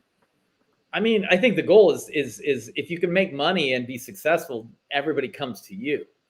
Because that's just the way it works. But yeah, I agree. I mean, that Terrifier movie, how well did that do? Terrifier 2 or whatever. That's completely out of the system. So, and there's a lot of movies going to the, out of the country too, because things are just expensive here. So yeah, it's definitely the time to do your own thing. I think if you just spend $2,000 or, $100,000, I think if you know what you're doing and really put the time and energy into it, you can make a great movie. And from Rumble, Abe Ellis 24 says Web3 is a decentralized internet using the blockchain. Sounds good. No idea what that means. Yes, that's what it is. Yeah, I don't know what it was. I just had to look up who Billy Porter was this morning. I never heard of him, so I'm kind of. Well, I hope you didn't use Google Images. That's all I'm going to say. I've seen him in real life. He is a very unique fellow. That's all I'll say in that. Hey, Jim, thanks for coming on the show. Really appreciate it. It's awesome. I'll see you in person when the next Marvel movie comes out. And if they kick me out of the Writers Guild for talking to you, I'll just come work for Film Threat again. That's good. That's good. Yeah, I don't think that's going to happen. I think you're just very honest. I am going to a movie on the West Side. You can be my +1. I'll text you. Yeah, we'll talk. We'll talk. All right, bye, Jim. Alan. Have a great day. You. Awesome. Okay. Thank you so much. Thanks. Take care, man. Later. Bye. Well, there you go. We're waiting for both of our special guests to join us. We'll be joined by Greg Laemmle. I cannot wait to talk to him. It's going to be awesome. Did you create a caption for that, Alan? Of course not. You didn't. So that's why I have the planning sheet. That's okay. Yeah, okay. Well, I'm used to it. I can talk to you about my morning. Oh, okay, cool. I don't want to hear it. it. Mr. Birthday Boy. You're doing it or am I doing it? Okay. No, you do it. One last super chat here before we bring on our guests. Ethan Yao for 5. Chris, what is your opinion on series based on pre-existing writing like The Witcher? how much leeway is given when changing things? Who decides? Well, one, the people paying the money generally are the ones in charge, along with the creative people. I did watch about the first half of the first season of The Witcher, and I thought it was very good.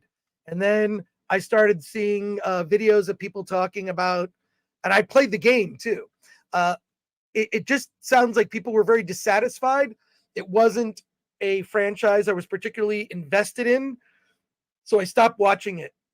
But yeah, I think that you're writing. A lot of people forget this. When you're writing for your audience, not for yourself. Mm-hmm. And there you go. And well, that's only if you want to make money. How young is Alan? Very old young. You're an old young. Well, there you go. All right. We're switching gears here. And we are going to switch gears because we have two very special guests that are joining us. I'm very excited to talk to, well, the filmmaker. What's Dur? Director. Trying to save you space. You could, yeah. I'm going to type director because I know how to spell. It's a very long banner then. It's going to be fine. Look at this. All right. Let's bring on the director of a film you and I have both seen, Alan, only in theaters, and the subject of the documentary, Greg Laemmle, director Raphael Sbarge. Welcome to the show. Thank you, gentlemen, for joining us. Hey, great to be here. Thanks. Thank you for having us.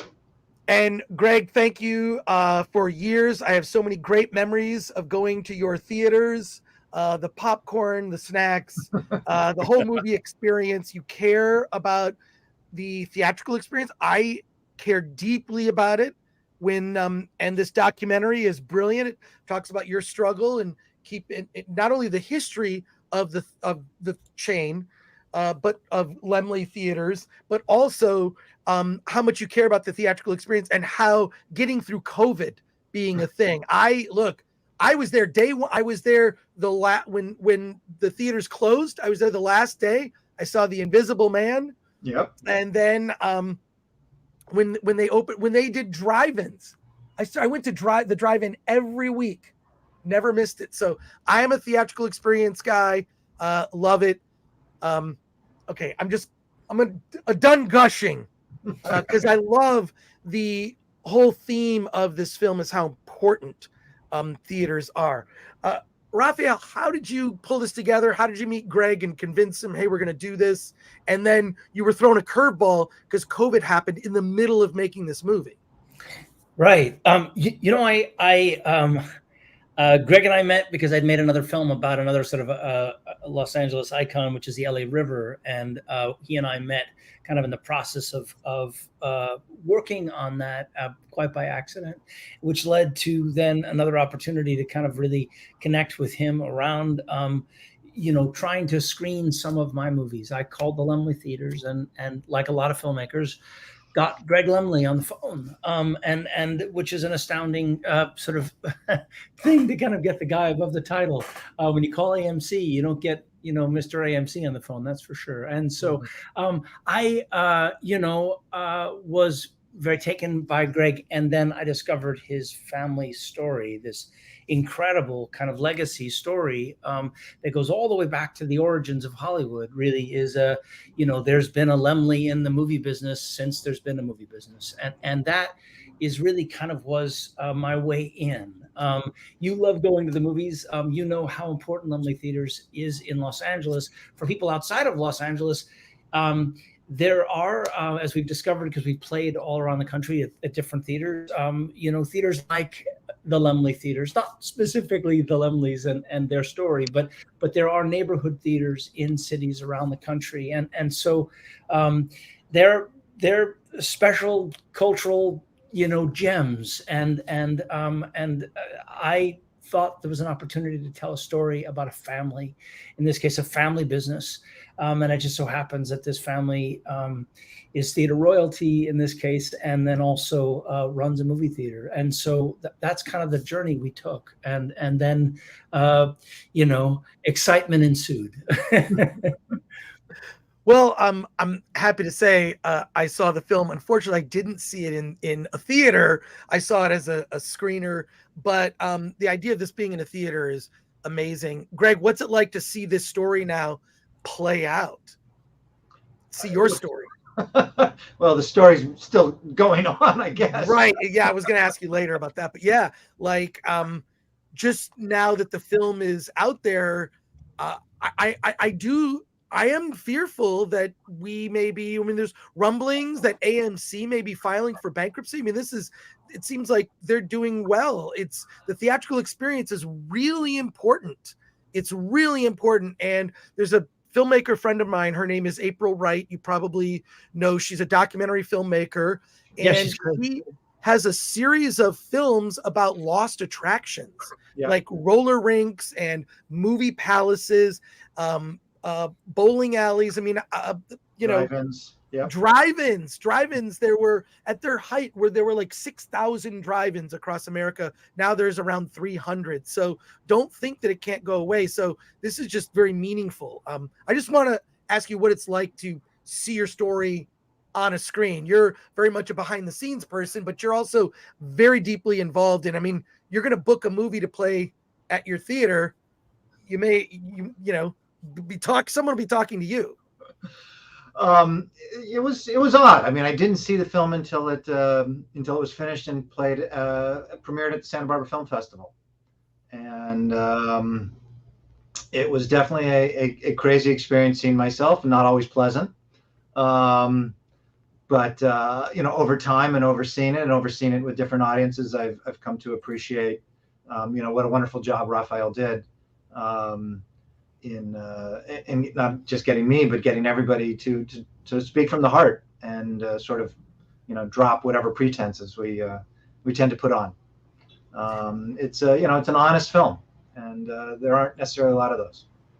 Yeah, it must have been, Raphael, it must have been, heartbreaking for you you kind of hope when you're making a documentary that there'll be some drama, right? Because you're getting the history of the theater and the ultimate drama, having to close because of COVID. Can you talk about what that was like to be there for that experience? Oh, I think Raphael's struggling. Yeah, the internet's struggling. Oh wait, you're back. You got it. Okay. Yeah, it was pretty dramatic. I mean, all of it. There were internal things that are dramatic, and then obviously the shutdown obviously played into this. What was remarkable was that Greg and his family said yes, and then even despite some of the complexities that came along, they allowed us to continue to film, and we were in many cases sort of in the room where it happened, where major decisions were had, or important phone calls, and that was sort of a remarkable thing. I mean, I the fact is, as we know, movie theaters even before the pandemic were sort of dealing with some complexity. Obviously, streaming and TikTok and any number of sort of video games and things have sort of distracted people perhaps from going to theaters, and the kind of the convenience of sitting on your couch has sort of captured people's imagination. They have, come back in truckloads, in gigantic truckloads, obviously this summer, and obviously over the past couple of years, not to every movie theater, not to every movie, I should say, and generally to bigger movies, but the attendance and the box office has bigger in some cases than it's ever been. So the theatrical experience clearly is an important experience, and clearly I'm preaching to the choir when I'm speaking to you in this case, but it is everything gets intensified. The the large screen, the lack of distractions, the fact that that you're there with an audience, amongst other people, where the screams, the cries, the laughs all get sort of amplified by virtue of the fact that you're with a bunch of people, and at a point, for what it's worth, here we are basically, hearing about chronic loneliness and people really being in a place where we have lost or are losing places to socialize. This is an opportunity to come into a space, come in as strangers, leave as friends, because you have this shared experience. There is something remarkable about it. It is it's important for the art form as a filmmaker, and of all the filmmakers I spoke to, they felt this, and some very kind of august filmmakers spoke to us: Ava DuVernay, Cameron Crowe, James Ivory, Allison Anders, Nicole Holofcener. These, every one of them was passionate about going to the theaters, going to the movies, and also then how inspirational and in some case pivotal Laemmle was in the kind of the determination of them becoming filmmakers. So these theaters are, I fully contend, are a very important part of the ecosystem that is, in this case, the joy of movies and or also the art form. So it's, there's a cause that kind of bubbled out of the making of this, which is get back to the movies. But it is ultimately a story about a family business and this multi-generational challenges of running that as well. We've got about 500 people watching us live on YouTube. We've got some questions from our chat for you. But before I do that, I want to ask Greg what your thoughts are on the current state of theatrical. I mean, I'm a person that I've always told people, I'll go see the big Marvel movies, I'll go see the big studio movies, but you have to have a diversified media diet. You got to go see your indie films, your foreign films, and that's what I've always loved about your theaters is the diversity of the types of things that you curate and screen. It's amazing. I think I saw a screening of RRR. This was last year at your theater, which was fantastic. I told all my friends, you got to get tickets to this. We're going. So I love that. But what are your general thoughts on the health of the industry now? Well, it's a big one. I mean, look, there's no question that at the top, films are doing as much business as they ever did. Individual films. I mean, we've had Spider-Man: No Way Home, Top Gun: Maverick, Avatar. These pictures are top 10 of all time box office. So we know that's fine. We don't have as many films in wide release as we did prior to the pandemic. And there is a lack of there's a lack of romantic comedies. There's a lack of adult dramas, wide release adult dramas. And the art house audience is also a little bit slow coming back, the traditional art house audience. So that family, that audience that would come see foreign language films, there's a segment of it that we haven't reconnected with and gotten them back into the movie theaters. That's of some concern. I think long term it's going to work, but some theaters may have to close in the interim. Right. Let's go to some of these questions from our audience because I know they're as passionate as I am about this. I go to the movies minimum once a week. That's a minimum, right. Usually more often. In addition to watching films at home, I get anxious when I watch a film at home. I don't, it's got to be, I prefer being in a theater where I'm not going to be tempted to pull my phone out. And there are even Netflix has some of their shows, they even admit these are shows where people just have them on in the background. They're literally not watching it. So here we go. Patrick Lemire says, oh my God, a Laemmle Hollywood royalty. So that's great. Zavin asks, do you think the major studios care about the survival of theaters?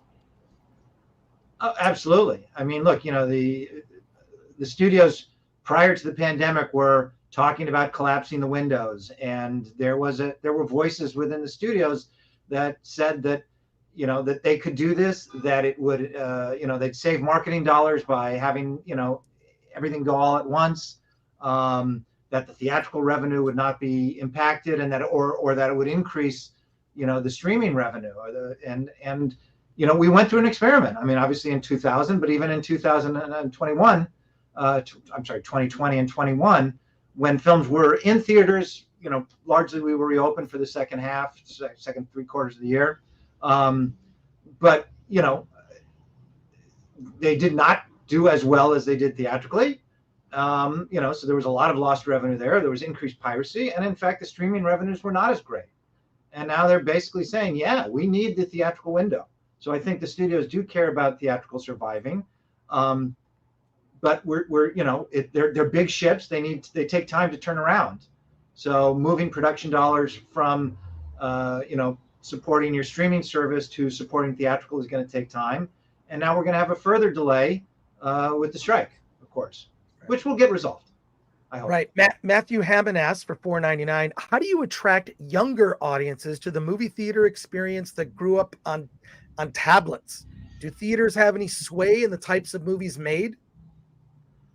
Well, I don't know that theaters have any type of sway on the movies that are made. There are, situations where they can have an influence on, films being acquired. There are many stories of exhibitors going up to, distributors at festivals and saying, you got to see this film. I want to play this film in my movie theater. Please distribute this movie. So, that can happen. In terms of younger audiences who grew up on tablets, they did, but they appreciate the movie-going experience. And if anything, younger audiences have been coming back to the theaters more than they were, than the older audience. There is also National Cinema Day, which is coming up August, I believe. And once, that's a wonderful way to kind of bring your son, bring your daughter, bring, your next door neighbor's kids, to the movies. And as a way to kind of be reminded about, wow, go to a movie in a movie theater, get the popcorn, enjoy the experience, and be reminded. It's it's pretty thrilling seeing things on a big screen.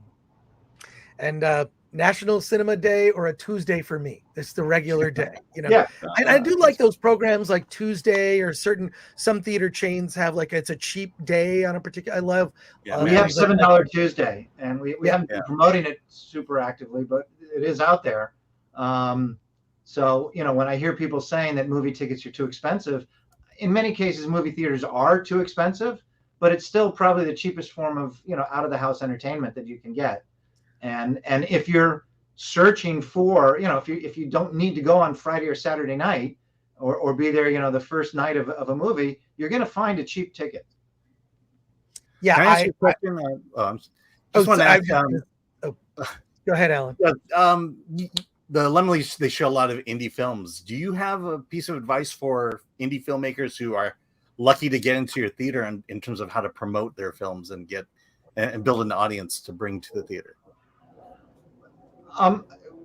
Yeah, a little bit. I mean, if someone comes to me and says, "Oh, this film plays, everybody loves this movie," it's like with an indie film, I kind of want to know. It's like politics. You really need to know who your base is. Who are the people who you can absolutely reach? Who are the people that really should be seeing this movie? And start there. But you neglect your base at great risk in politics, and you neglect your base. With platform releases or limited release films. I mean, really hone in on what what is the primary audience for that film. Hit that audience hard. Make sure they know about it. Make sure they're there. And then if you can build beyond that, great. But don't just assume that you're because you have a surfing film that every surfer is going to show up. You actually need to you need to start there. There's two questions here for Raphael that are kind of related. I'm going to read them both because they're kind of a related question. Alan Horkin, who's a member, asks, Chris, if there's time, please ask Mr. Sbarge how he became a director after being an actor. And then someone also from Rumble asks, how does Raphael find the time to direct documentaries while being one of the busiest actors in town? So people want to know about your acting career and how you balance that with being a filmmaker. I think it's a natural extension of being an actor to become a director. Yeah, it is. I mean, look, I've been very blessed with a career, and I've been able to, be an actor my whole life, and I'm particularly now with the strike and everything else, I'm very aware of the fact is that this is, I feel very blessed and fortunate that has been the case. The fact is, though, that even when you're working a bunch, there's downtime. There's time when you're looking for work or time in between jobs, and I'm interested in the storytelling aspect of kind of the work, and this kind of came bubbled up out of kind of my sort of environmental passions, which were kind of where some of the early docs that I did started, and a desire to kind of want to go make stuff, working within the system that is kind of doing something regularly through a network or a streamer. It's a very long and painful process, and at any moment it can go off the rails because someone can say no. So the wonderful thing about docs is that you have the idea, you have a little bit of money, you've got some friends, and you can go. And that's kind of was kind of how this sort of doing this started. It's not for the weak of heart, to particularly be able to deliver it and see it through. But I do love it. And it has been a wonderful way to kind of express my passion in a different way. I'm still acting. And I've got, I probably have to direct people to IMDb to kind of say kind of what it is that's coming up, but I have some other things that are coming up, and I'm desperately sad that I can't talk about it, but I'm glad in this case, to be able to kind of really, the making of this film was a life experience for me that I'll never forget, and the ability to kind of really commune with these with this extraordinary family, with the people who wanted to talk to us, and then kind of the impact that it's had, which is kind of as we were making it, this kind of zeitgeist continued to kind of get more and more kind of hot, as it were, under the collar, which is what is the future of movie theaters, what's happening, where are we going, and how do we continue to sort of make them relevant, because they're so important. They're so important to the experience as a filmmaker, as an audience, and they're so I feel passionate about that, and it's been another privilege to be able to sort of speak about that, because I've this family and what Greg really goes through in this movie, which we filmed over almost 2.5 years, is it's we all went through the pandemic. We all been through some tough times. Greg did it with a camera in front of him, and so he really was very open to this experience and really embraced it. But what I believe you come out of at the other end is a sort of sense of mission, this sense of this family cares deeply about film and filmmakers and celebrating the art of film. Let me just say this one last thing, which is just to say in terms of the inspiration of this story, which is, at a time when we are so corporate, so shareholders, so kind of things, the fact that there is a family that for 85 years has been supporting artists, the art of film, and and the audiences that love them, for almost 100 years. This is a singular act of sort of astounding courage and dynamic kind of grace in that they are determined to continue to bring us these extraordinary pieces of art and the filmmakers. And where else does that happen? What at this point, when it's all about the things that don't matter, that is about not making contact, about technology has given us the ability to be completely alone and feel like we're making connections. This is a family that has made connections and has literally changed people's lives because of what they've done, and set careers, created, really literally launched armies, with kind of the opportunity to bubble up through a theater. This is an important thing, and it seemed like something really worth celebrating and bringing attention to. Well, and I want to thank Greg for in the film. I mean, you so lay your life and your family bare through the course of the film. I mean, you see, you're in the kitchen, you're doing very personal moments. You opened yourself up, and also just thank you, because I moved from Michigan. I grew up in Michigan, and I would have to drive to the Detroit Institute of Arts or very far to go see, quote, art films or indie films like early Spike Lee and Jim Jarmusch movies. And when I came to LA, I was in heaven, like, look at all these movie theaters. Look at everything comes to Los Angeles first. So just thank you for that. A few more questions here, two that are related. I'm going to read them back to back. Jonah Hex asks, I wonder how Gen Z is with attendance. I take my kid to the theater, but he seems to prefer being in his room with his video games. And Solomon Thornton, kind of on that note, asks, do you believe theatrical release will still be a thing in 10 years? I absolutely believe theatrical release will be a thing in 10 years. Yeah. It may evolve, but if movie theaters weren't going to come back, the pandemic really would have killed it, and they haven't killed it. Yeah. They just have not. So I don't, getting movies at home is nothing new. If it's coming via streaming instead of via Blockbuster, or that little red envelope that used to go out, or or on a VHS tape. I mean, we've been dealing with the tension between people seeing things at home and seeing things in a movie theater, and for 60, 70 years. So I think theatrical has survived. Theatrical will continue to survive. That's my belief. Yeah. Doesn't mean it's easy right now. The Nerd Far Away asks, greetings, gentlemen. What should the industry be doing to keep the theaters alive?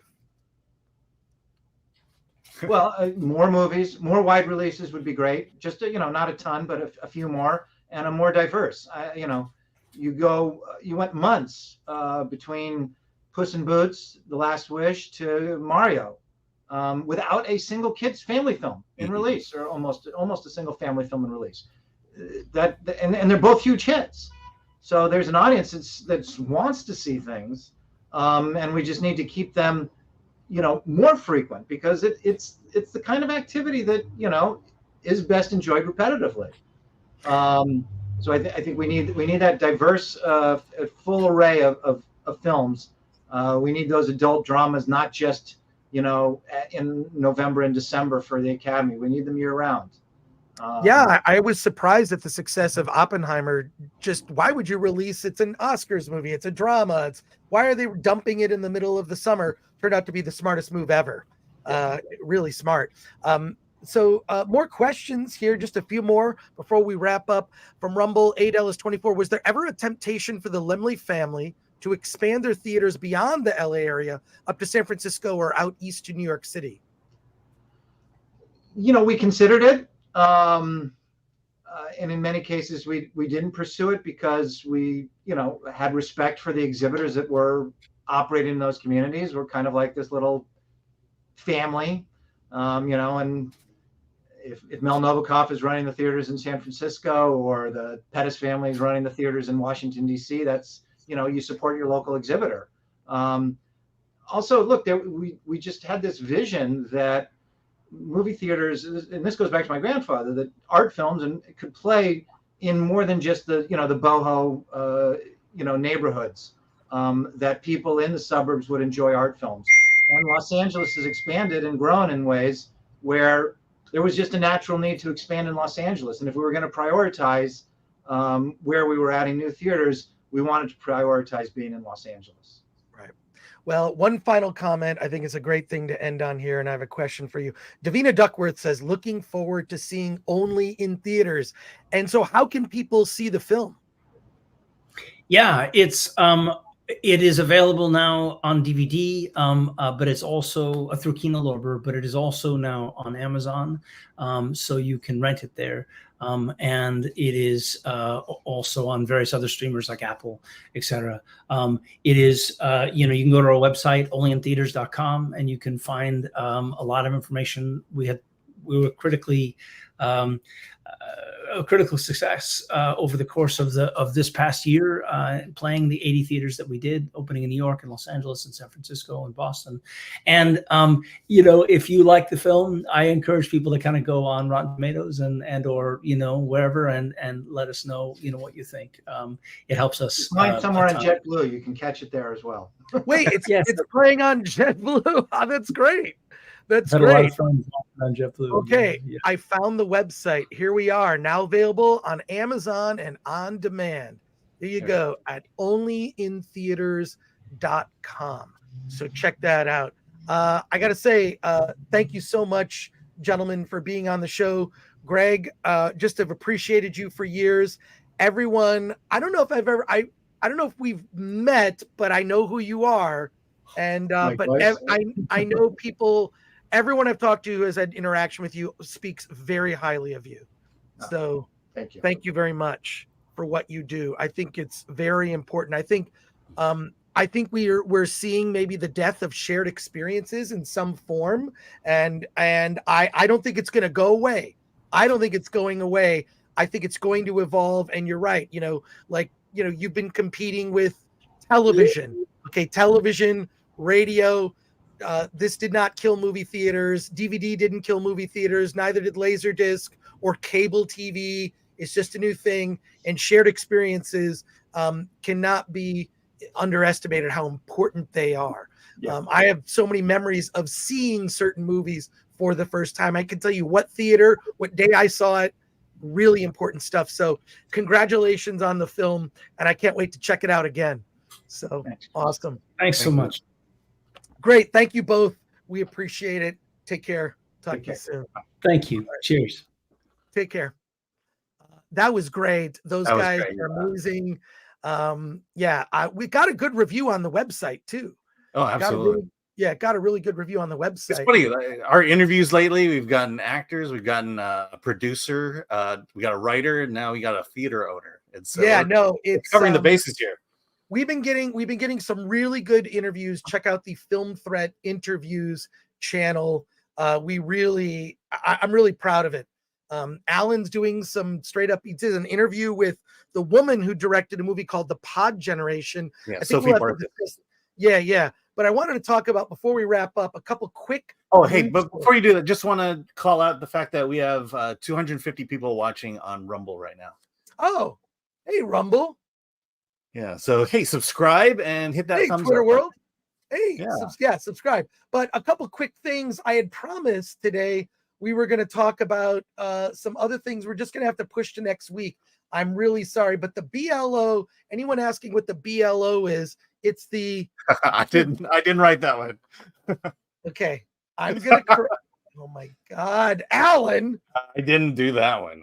Well, then it must be me. The Barbie Liberation Organization is a real website. I'm going to show it to you very quickly. I'm going to show you the BLO is the Barbie Liberation Organization. They pulled a hoax last week. I don't know. Can you see that? Yeah. The Barbie Liberation Organization pulled a hoax last week that Mattel would stop using plastic for Barbie. They would use it is a completely fake. But they're technically eco warriors.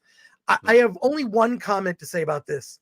It's better than throwing cans of soup or paint at works of art.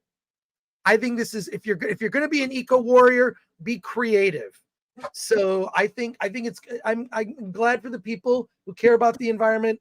That's fine, but please don't block roadways where people needing to go to the hospital, you may be harming. This is all good fun, making a social point with making a point about a social issue with humor. That's the way to do it. And it's pretty. Daryl Hannah's actually involved in this organization. So look, this is creative. It's fun. You can check out the website. It's barbieliberation.org.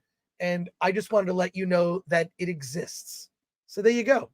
And that'll wrap up things for today. I am going to Anime Matsuri in Houston, Texas. Tomorrow, I'm going to be on a show called Normal World. So look for me Thursday on Normal World. I'll be with Garrett. I'm just calling him Garrett. And Dave Landau. I will be on that show. And then I'm headed to Houston for Anime Matsuri. And then I think I will be at Anime Matsuri during a signing of copies of Attack of the Dock. I'm only bringing a limited number of copies of Attack of the Dock. So if you're at Anime Matsuri in Houston, Frank Gore may make an appearance. That's all I'll say about that. Alan, what do you have? But I am doing our normal show on Friday. In fact, I'm seeing I keep forgetting the name of the movie, But the movie, we're talking about a bunch of movies on Friday. Oh, it's the Demeter one. The Yes, I'm seeing it tonight, and I got to get going. So I got to get going, folks. I am packed. I'm on a red eye tonight. Alan, what are you doing? Okay, so we didn't get to talk about it, but we talked about the pod generation. If you like science fiction, if you like Twilight Zone science fiction, Star Trek science fiction, science fiction that says something about humanity and makes you think and want to have a conversation, see the pod generation. Stars Emilia Clarke and Chiwetel Ejiofor. It's not what you think, but it will make you think. And I am high on this movie. Watch my interview on the Interview channel with director Sophie Barthis. And I'd love for at least some of you in the chat to see it so we could talk about it on Friday. It's playing at Laemmle Theaters, oddly. Yes. Playing at Laemmle Theaters. So if you're in the LA area, check out the pod generation. If you want good classic science fiction, this is the movie to see. Well, let's talk about it on Friday because I've also seen it. I have my own thoughts on it. Friday is going to be a big show. I'll be out of town in Texas, so tune in then. And thank you so much for watching us. Got to thank Ms. Pete Coffee, Glenn Brown. Want to thank Leo Cody, who sends us our videos. Pod Generation opens Friday at 3 Laemmle locations. Oh, that's great news. And I also have to thank our mod today, Lord Thoth. Appreciate all of our mods. Absolutely. And that's it. Alan, what else? Anything else? And I'll be at the National Comedy Theater this Saturday at 7:30. How do people get a deal on? You know what? Actually, I'll say this. If you go to the National Comedy Theater website, you sign up for their newsletter, they'll give you like a code to get a discount ticket. Isn't that right? I think so. I'm not up on the advertising. All right, that's it. I got to pack. Alan? Yeah, let's get out of here.